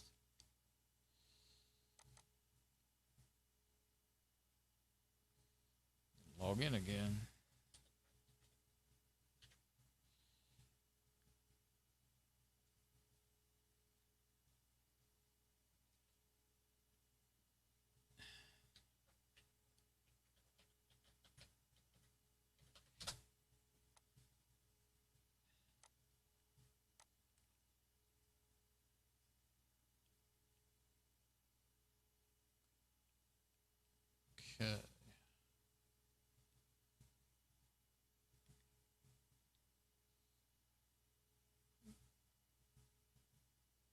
Let's see how it's moving a little slow. Let's see if anything's. It's pretty well normal.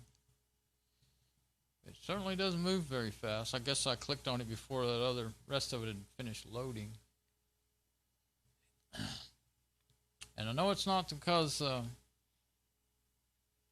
I've got the Cat6 cable on there this time. Last time I don't remember. I mean, I remember it worked pretty well. Okay. Yeah, Inside Agent. Most of these links in these old pages, they're not there on the site anymore, and I thought they were just completely gone, but then I found out they'd moved a lot of it to, like, I guess archive pages or something. But anyway, I don't really want to go to something on the internet in this old browser. If I can keep from it. So how can I do this? Okay. Desktop. Okay, and I'll click it just a little bit before, maybe right there. I think I got it. I believe I did. Okay.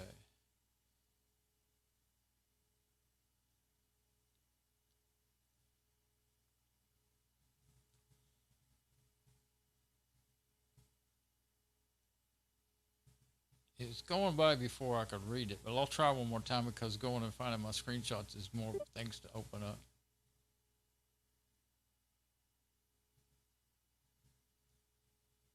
No, it wouldn't take a click.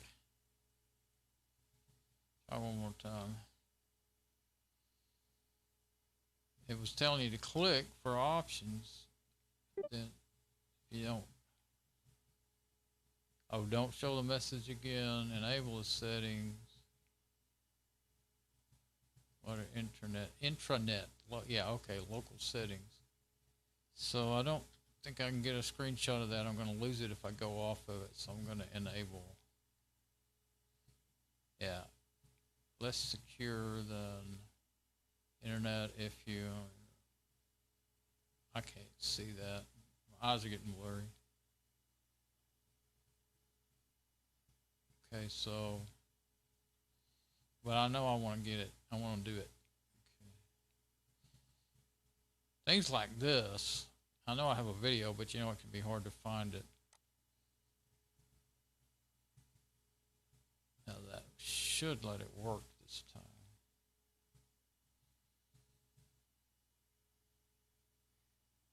No, you did not work.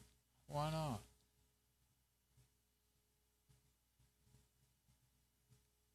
The reload is in the wrong place. I expect it to be over there on the left. It's not going to do it. I don't know why I clicked it.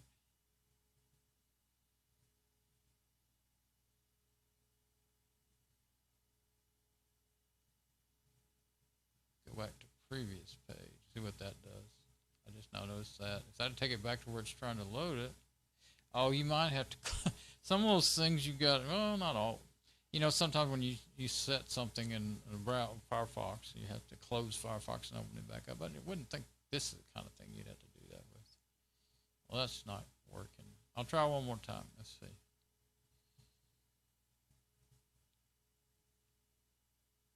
Oh, maybe if I reload this page, it'll know that the settings have been changed. Sometimes that's what you need to do.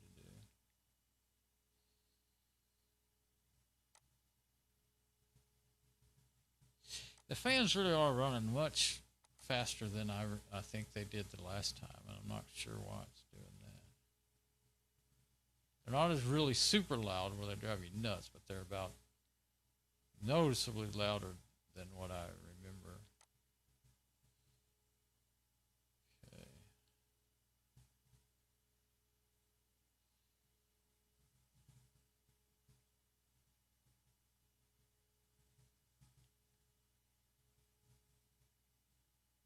Well, we won't worry about that now because I'm not 100% sure.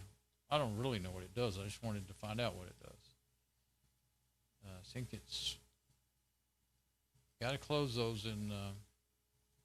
I'm going to go ahead and close that.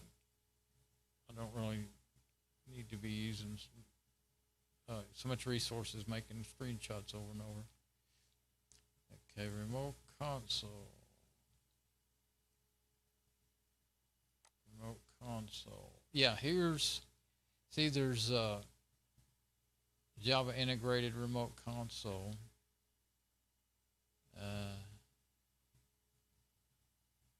And then I was trying this one and I couldn't get it to work. And that's where I got the versions and stuff.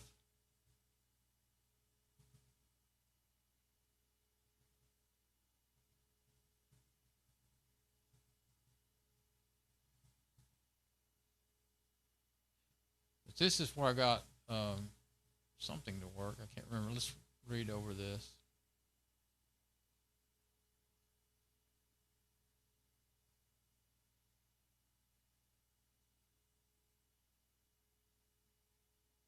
This is the one that's going to take a lot of work to get it going, and I just tried everything until I got something to work.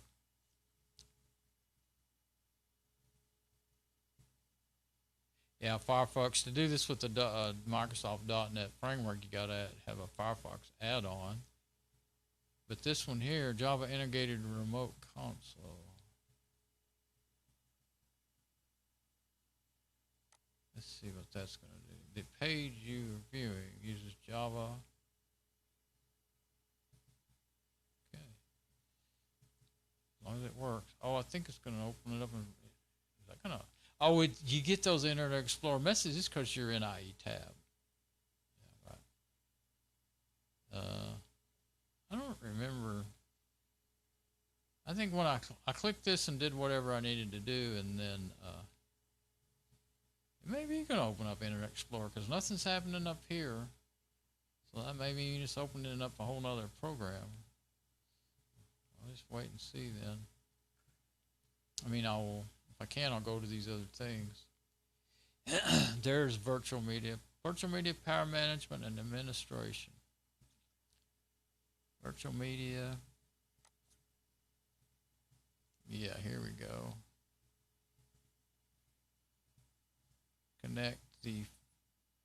Allows you to connect the floppy disk, CD, DVD-ROM, or USB key physical devices or images on your, this is what I want to do, images on your client PC to remote servers so they appear local to use to the server during system boot or while the operating system is available.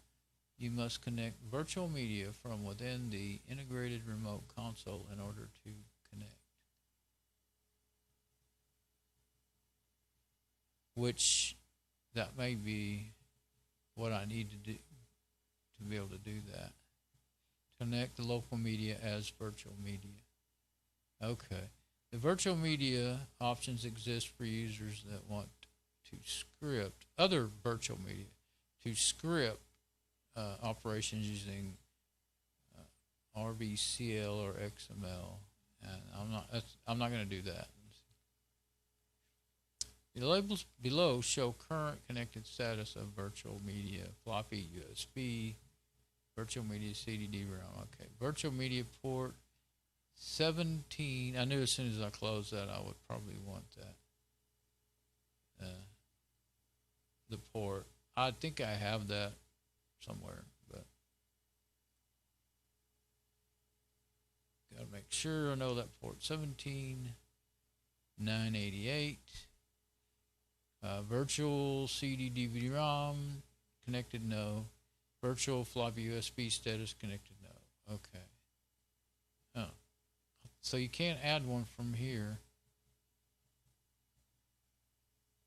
I believe that one I had already clicked on is what you'd have to go with, that remote console, but that didn't come up yet, so I'm thinking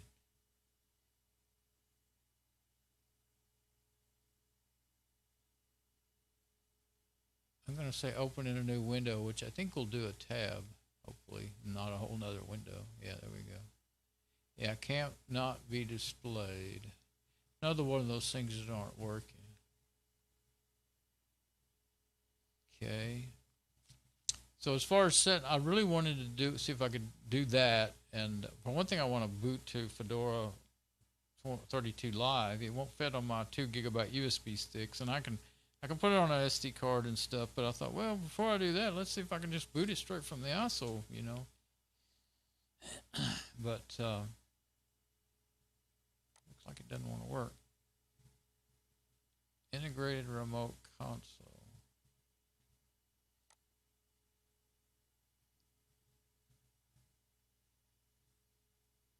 Guess I better go to more info and see.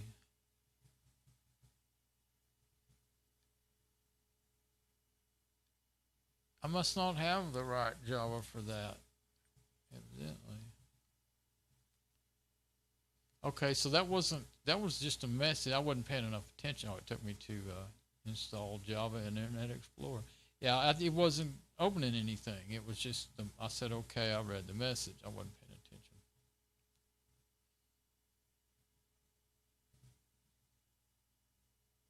Yeah, Windows 10 Internet Explorer and Windows 8.1. That's the Windows download site for that. So, close that. Let's see if the...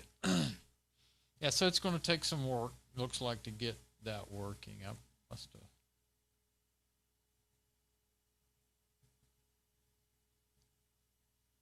And if I go, that'll probably take you to the Java website.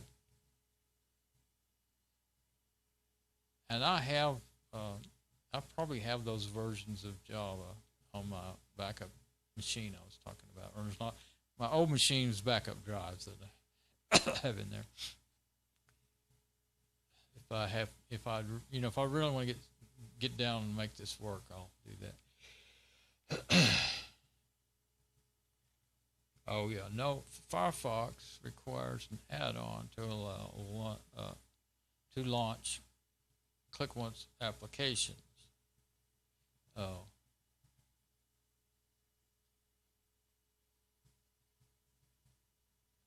I'll try that once, but I think it's not going to go.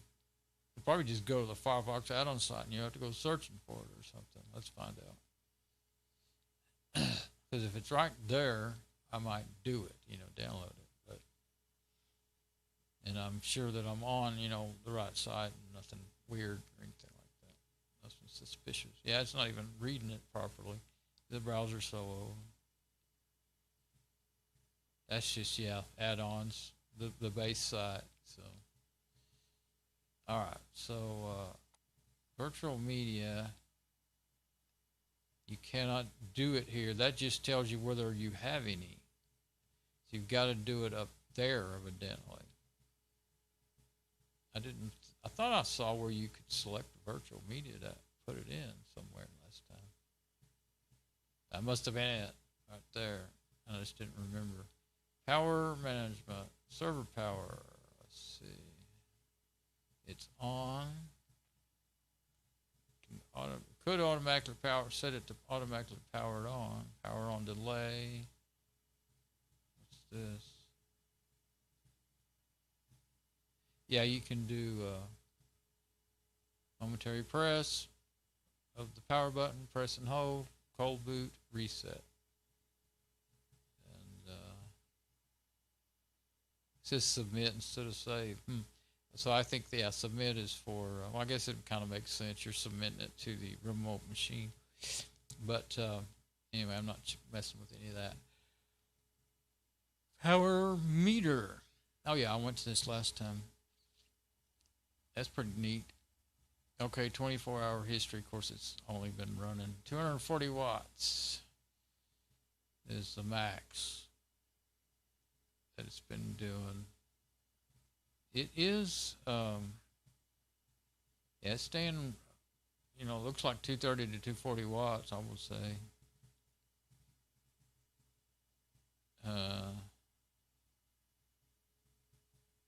But the fans are running too hard. I don't know why they're doing that. You know what?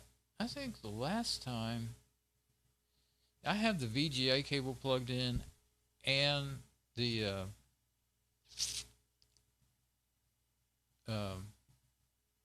there's power settings. I have that plugged in and the HDMI plugged in. That might be making it work harder. It's running too.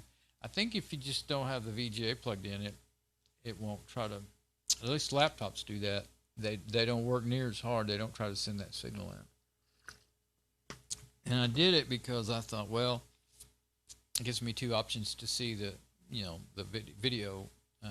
So I've got a mechanical KVM switch, electromechanical KVM switch, and I'm on port 2 right now for this machine, but I can switch over. I didn't do it. I was going to, but I didn't because it was already done booting up by the time I got myself together, got back over here.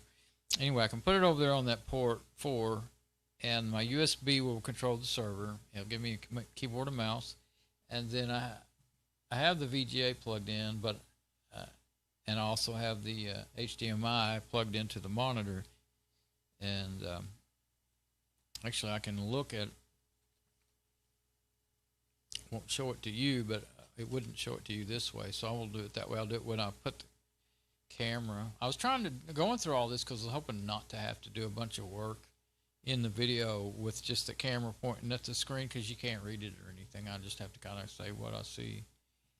I just can't. I even bought a new camera, and it doesn't do as good as my phones. Of course, I didn't buy an expensive camera, but anyway, let's see what this says. Okay, present power 237. Yeah, I was running straight at 150 the whole time last time. That could be it. So I might shut it down in a little bit and see if I can get into iLO with it not running, and then if I can, I'll turn it back on and see if it stops running so much power. I just thought it might be a good. I just thought, well, it might be a good fallback, but it may actually cause it to work too hard. Now, power settings, dynamic power savings mode. Okay, you can change the power settings right here. That's cool. Easier than having to get into the BIOS every time. Static low power mode, static high performance mode, and OS control. Yeah, this is the only one that I tried OS control, and it was still just as loud. I tried high performance and got it super loud. And dynamic, it runs the fans is what it thinks it needs, and that seems to be good, the best one for me. Power supply capacity 1500 watts. That's two 750 watt power supplies. Percent 55.7%. Server maximum power 457. 100 watts. 100%. Server minimum power 229 watts. 0%. Huh.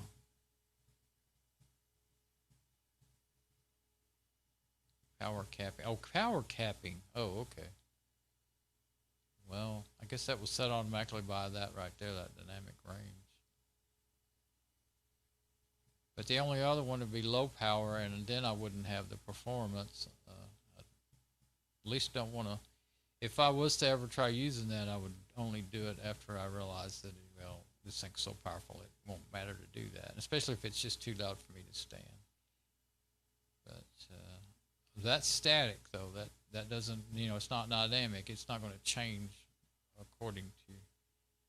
And OS control would only be good if I had some, power control software in my operating system. Which, all the Linux distros does have that but it's really for laptops, so I don't doubt it would work on the server. Power cap value should be between 229 and 1500 watts. Disable capping. Yeah, well, I don't want to disable it. Manual control or disable capping. I guess I'm not going to disable it.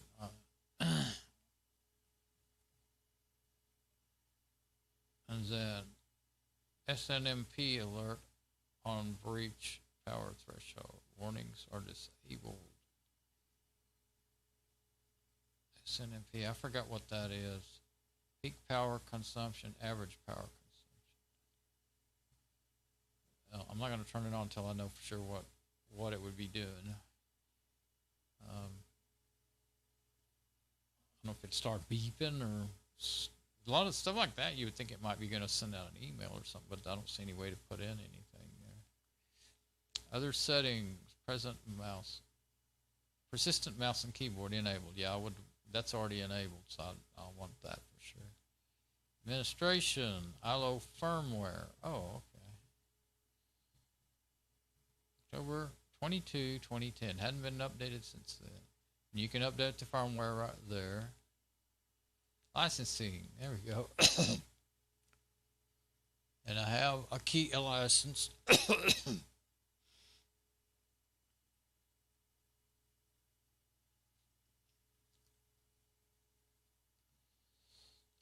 And I saw that it was super duper or something. Yeah, now here's the users. Administrator, admin. See, they're all checked.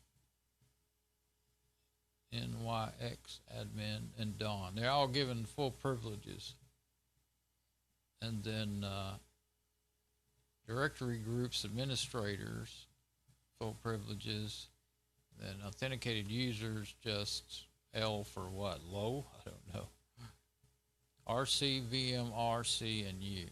But anyway, they're all the same. I think I did that because I added the Dawn user. Yeah, there's a administrator, admin, Dawn, and then NYX admin. I think I just saw something that answered my confusion. We'll see here. No.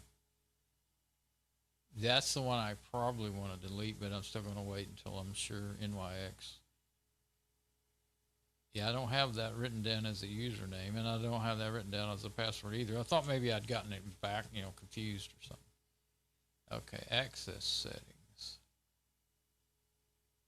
Secure shell enabled, port 22 like normal, remote console port. Okay. Web server. Oh, there's all the ports right there. I think I've already screenshotted this. I just forgot about it. I probably what I've been doing. I try to, when I do screenshots on a specific thing like this server, I try to move them from a default screenshot folder where they're saved to the folder about this machine. But either I didn't look at all my screenshots because I didn't see this, or I never did move them over there. A lot of times I don't remember to do it. Remote console port. Web server non-SSL 80, web server SSL 43, virtual media port 17988. Oh, okay. And then IPM, DCMI, DCMI over LAN enabled port. I don't know what that one is. I haven't come across that yet. Access option. Idle connection timeout, 30 minutes. Lights out functionality, enable. iLO ROM-based setup utility, enable. And you can use a CD if you've got. I saw a video where they had one that came with their server, and they showed you how to use it to set up the RAID and everything, or just to set up the whole server the first time. And you can you could, I don't know, I haven't found it, went and looked to see if I could find it, but you can download, it says you can download an ISO and boot to it as well, or put it on a USB stick or burn it to your own CD.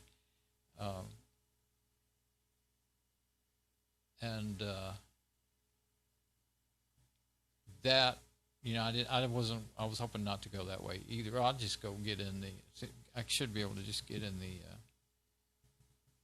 let's see, Orca, by pressing F8 and do it that way, which I could have already done that, but I really wanted to see if I could do the boot an ISO and stuff like that in the iLO, which looks like it's going to take a bunch of work getting that Java stuff set up if I was going to do that, so I'm not going to do that today. Show iLO, let's see. Require a login for iLO 3 RBSU, says disabled.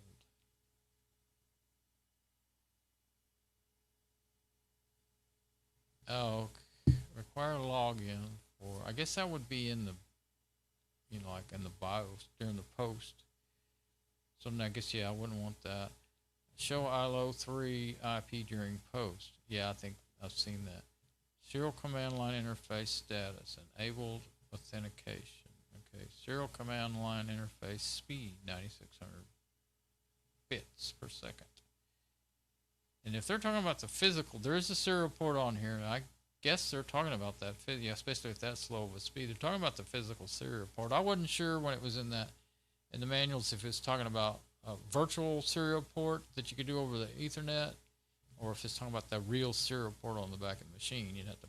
I do have a machine that has serial port on it, but still, I haven't booted it, and I don't know when. You know, a desktop. Minimum password like 8 characters. Server name. There's the server name, which I think might be on the tag on the front, and it's never been changed. But I would probably end up changing that because I'll never remember all those numbers and letters, unless sometimes you change something like that and it throws off a whole bunch of other things and gets you all hung up. So I won't do that yet. And authentication failure logging enabled every third try. Every third, every fifth.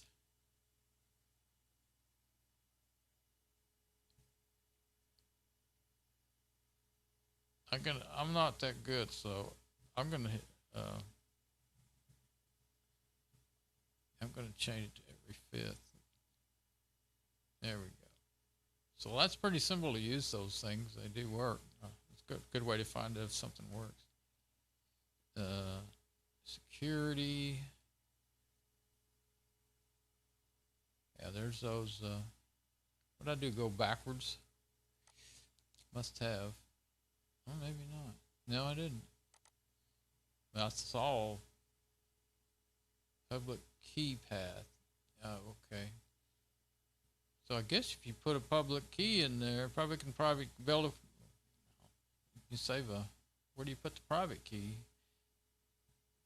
I could put a key in there. Maybe that's where you do it right there. And then you wouldn't have to type in the passwords. I guess that's what they're doing. Like I've done that, you know, with to do SFTP. I've done that in my Linux systems, but I really prefer the password. It's a pain to have to do that every time you get on. I don't know. It's just a pain. I get tired of it. I don't remember how to do it. I have to go look it up every time. And SSL certificate. That's the one that says it's valid until 2035. But it's not the certificates. You know, the web browsers, they're looking for certificates that are registered with, I forgot the name of the organization. And if it's a self-sign, you can do that on your Linux system. You can make your own certificates. But if you're trying to go use them in the web browser, you're going to have headaches. You know, like, well, I guess I ran into that at the beginning of the login. I had to say yes. I'll go ahead and use it. You know, they're generated certificate requests, send a certificate. Oh, there it is. Send a certificate request to CA and receive. CA is that one of those. There's more than one of those organizations, but there's one that's mostly used. And directory. Let's see what that is. LDBAP. I never did learn how to use that. It's disabled. That's good, I think. Local user accounts. Okay. Oh, 85 is the LDAP port. So I'm not going to change it. I just want to. I should try to write that somewhere.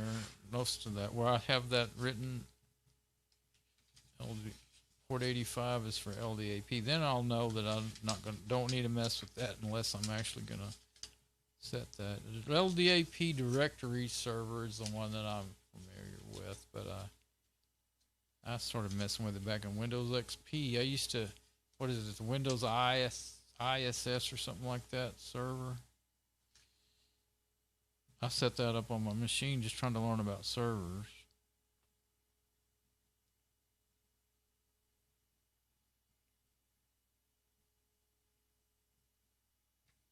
I think it was IIS. It was IIS, I think. Yeah. Anyway, I did get it up and running, but it used too many resources on my machine. I was still on dial-up back then. So, but I was able to connect to it. I put my website, a copy of my website on there. Kind of used it for checking my website and see how it was working, you know, when I first started building my own website. Started out using AOL's, you know, free web server space on our websites. So I guess that's all any of this is for. Well, there's a LOM object display name. Now, I had never heard of that before, but I was watching, in all these years, but I was watching one of Morton's videos, and he was showing how to use a LOM in some kind of thing, Proxmox or something. I don't remember what it was, some kind of server. I've never messed with Proxmox. I think it runs on, yeah, it runs on Debian, and I've never messed with it. Never really, I think I've seen him. He talks about it pretty often. He uses it. But see, he's not all into Linux. He likes Windows, but he usually just puts Windows Server on something when he wants to set it up. But he usually only does it for just temporarily, to make a video and maybe to do some playing around with stuff, and then he takes it off and does something else, you know. Anyway, authentication and directory server, but the local user accounts is enabled, so it is running, and then the LDP directory authentication directory, yeah, the directory server is disabled. Use HP extended schema, use directory default schema. Yeah, I don't want to turn nothing up, change any of that. Okay. And then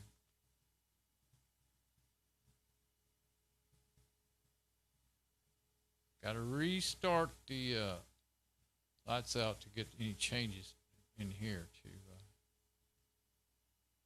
take place. You got to wait 30 seconds before you reset. So current cipher. Okay. This is encryption. Oh, okay.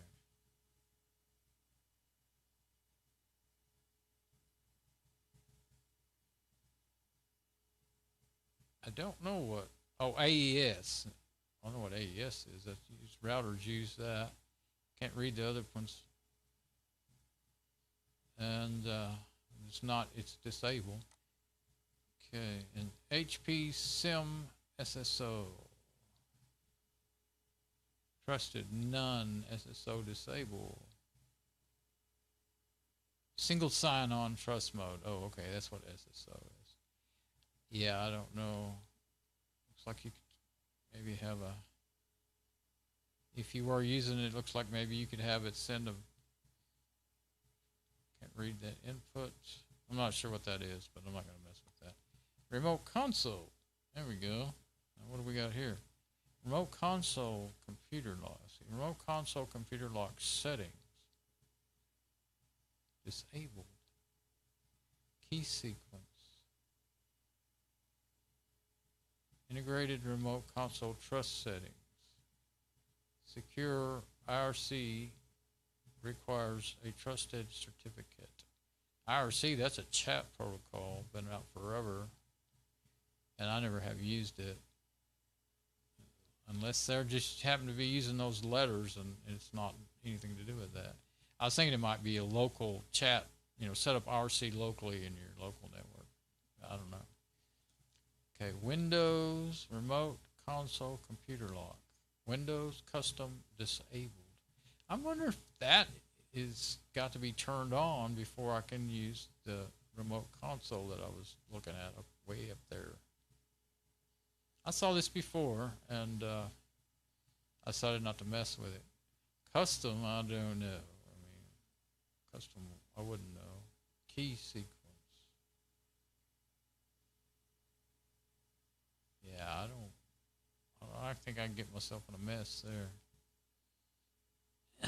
I don't think it'll hurt. I'm not gonna, put it back where I started, so I don't think it'll hurt anything. Okay, network. Oh, look there. IP address setting. iLO must be restarted.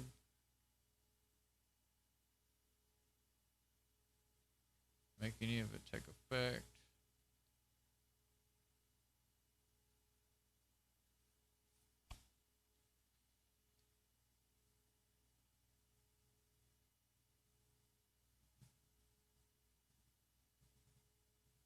Once you've completed on all the network pages, press the reset iLO button. Any network web page will cause iLO to reset. This will terminate your browser connection and cause it to restore, iLO to restore.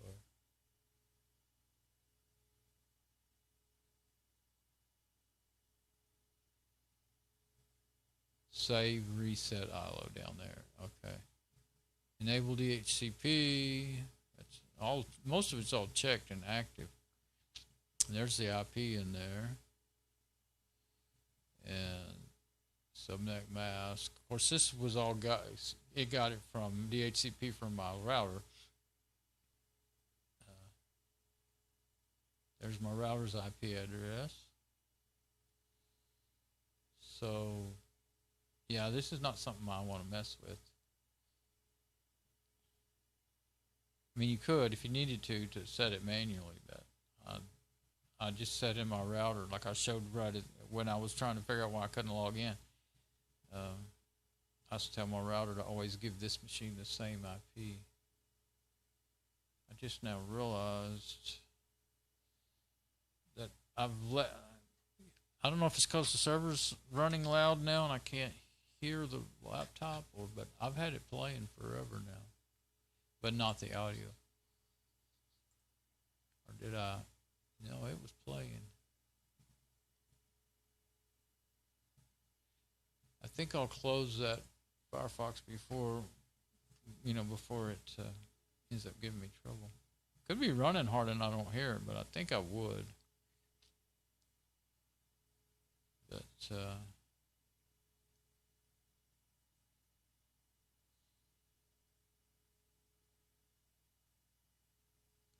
use DHCP supplied static routes. I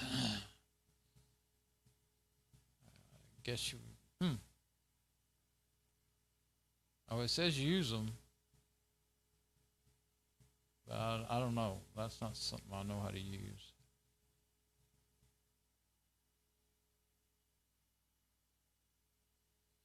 Okay, and then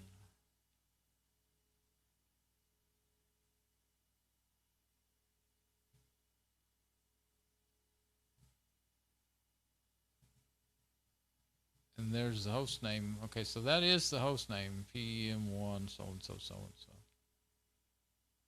So I guess you could change it there too, but there's a couple of places you can change that, looks like. But I'm going to leave it alone for now. Okay, now then. NIC settings. Let's see. That looks like the same message about saving and all that. Control enable, link automatic, enable virtual LAN, VLAN. I don't want to mess with that. It'll get me more confused. At least not now. Well, I've got 4 actual ports, so I don't think I would really need that. Well, with a virtual LAN, you could probably have more IP addresses if you needed it. There is a reason why I'd want to do that. Well, yeah, let me think. I've always wanted to set up for my website. I have 4 or so domain names, and I've always just run them on the same server, and did forwarding to get to whatever folder on the server that those sites are at. But that means they don't have a fully qualified domain name that shows up out on the internet, and it kills the search results. And because of my ISP internet service provider, I don't have a static IP address. It's dynamic and it changes every so often. It doesn't change too often, but I use a forwarding service, freight.org, I think is where it's at, to send to monitor any changes in my IP and then send my web, my domain names to my my IP address, my external IP address, the one on the internet, and it's pretty cool and it's fun to learn, but it's also some of it's kind of complicated, and sometimes I'm not 100% sure. It seems like it's been doing it automatic, but I never was 100% sure if I had it set up right to do it automatic, because sometimes it would quit working and I have to go manually change it. So I've been using, well, I used to use DynDNS. Was it DynDNS? Yeah, DynDNS, but they quit. Used it for years and years, and then they decided not to have it free anymore. You had to pay for it, and it was really, really expensive. So I was going to pay it because they let me have it for free for so long, but it was super expensive. So I had already found the other one, and so I decided to just start using the other one, because it was free. And they also give you a subdomain name, like it's, let's see. Okay, what? I was going to say what it is, but anyway, I had one with Dyn too, and of course it quit working whenever I quit using them. But on my account, I lost my free services. So anyway, I can't remember for sure what it is, but what they are right this minute. Let's see, VLAN tag, yeah. So, but it's not using virtual LAN anyway. So, and I don't really want to mess with that now. SMTP settings. Oh yeah, I remember that there was something in here that didn't. Something Java, JS, JavaScript error failure. Something's not working there. I think that's going to be to do with email anyway.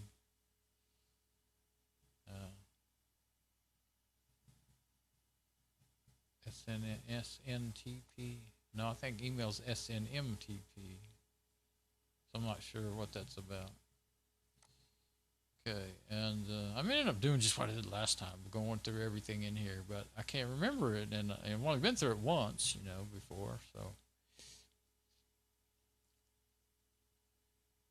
Forward Insight Manager Agent SNMP alerts. That's all enabled.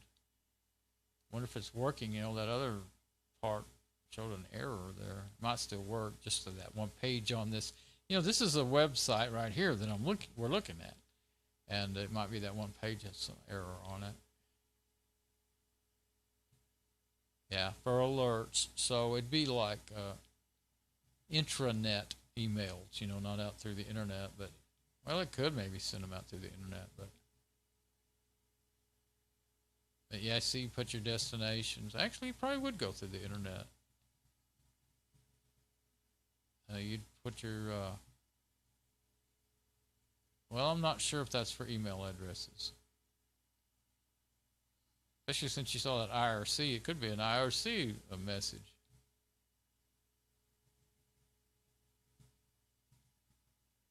And there's the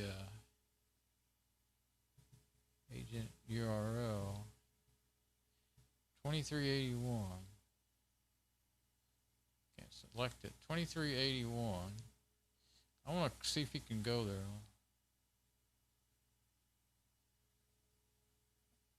I'm going to see if I can go there. 2381. Did I miss the button? I must have. New tab, please. Oh, can't use keyboard shortcuts. Oh, I meant to go paste because I got to put the port on there. Now it won't work. Went and searched port 2381. Just one more tab is too much. Just about more than it can do.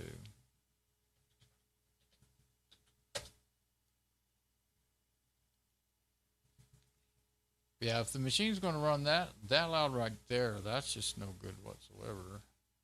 Okay, I need to put in, it said it was HTTPS. It didn't put that in. It put www automatically. I guess the old browser did it that way. Or it might just be a, well, it probably didn't put a S, because you know now all web browsers put HTTPS in front of everything automatically for you. But used to it was just HTTP, and the www that was showing up there is well, I can't remember how to explain it the way what I was trying to say, but anyway, like a nickname, wildcard nickname. None of those are the right names anyway, words to say, but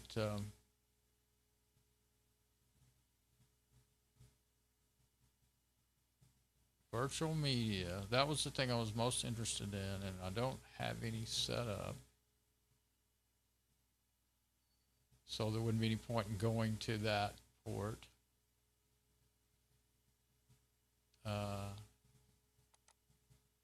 Remote management, remote console. If I understand right, let me look in the notes here.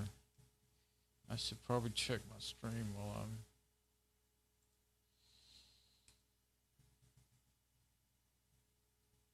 Yeah, Orca. Okay, F8. Yeah, well, that's what I should have been doing, I guess.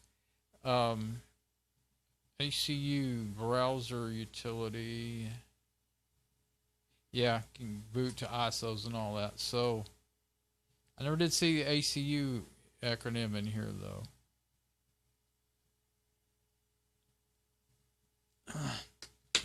There's more than one way to skin a cat in the HP server, so it's cool. You have a lot of options. You know, if one thing's not working for you, you can do a different way. But it's hard to remember. Checking my server now. I got to Google now. I got to get to my YouTube admin.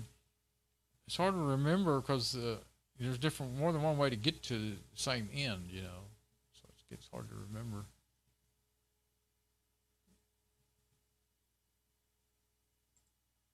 So, yeah, there we go. I'm going to try pausing the video there and leaving that up and see if I can then I can just reload it when I need to see it. Let's see. It already started running the fan rollout.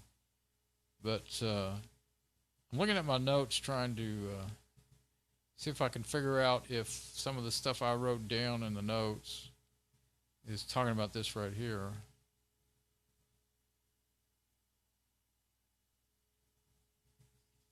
I don't think the stuff I wrote down for today actually is talking about that, unless it's ACU, but I never saw ACU anywhere. It's a browser utility. I think it says you can launch it from iLO. That's what I kind of think I remember. I know I've abbreviated everything a lot because I didn't have a lot of space, and I just don't like writing a lot because it's hard for me to read my own writing. I can't write good anymore, and it takes forever to write things out. Spoiled by computers and screenshots and videos. But sometimes notes are way quicker to find things than looking through a bunch of screenshots or a long video. I'm going to end up having to take a break. So you know what? I guess I'll take a break. And when I come back, I'll go ahead and get into Orca and try to set up the RAID like I was planning on doing.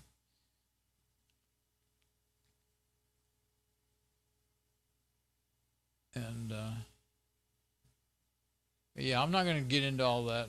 You can go around and round and round with getting all the right Java stuff to work. And I think you can either use .NET or Java. I don't think you have to have both, but I'm not 100% sure.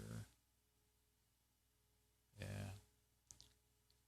So does tell you what versions to get, at least.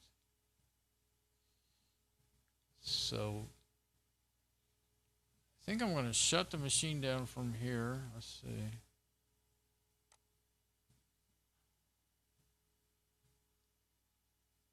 Press and hold.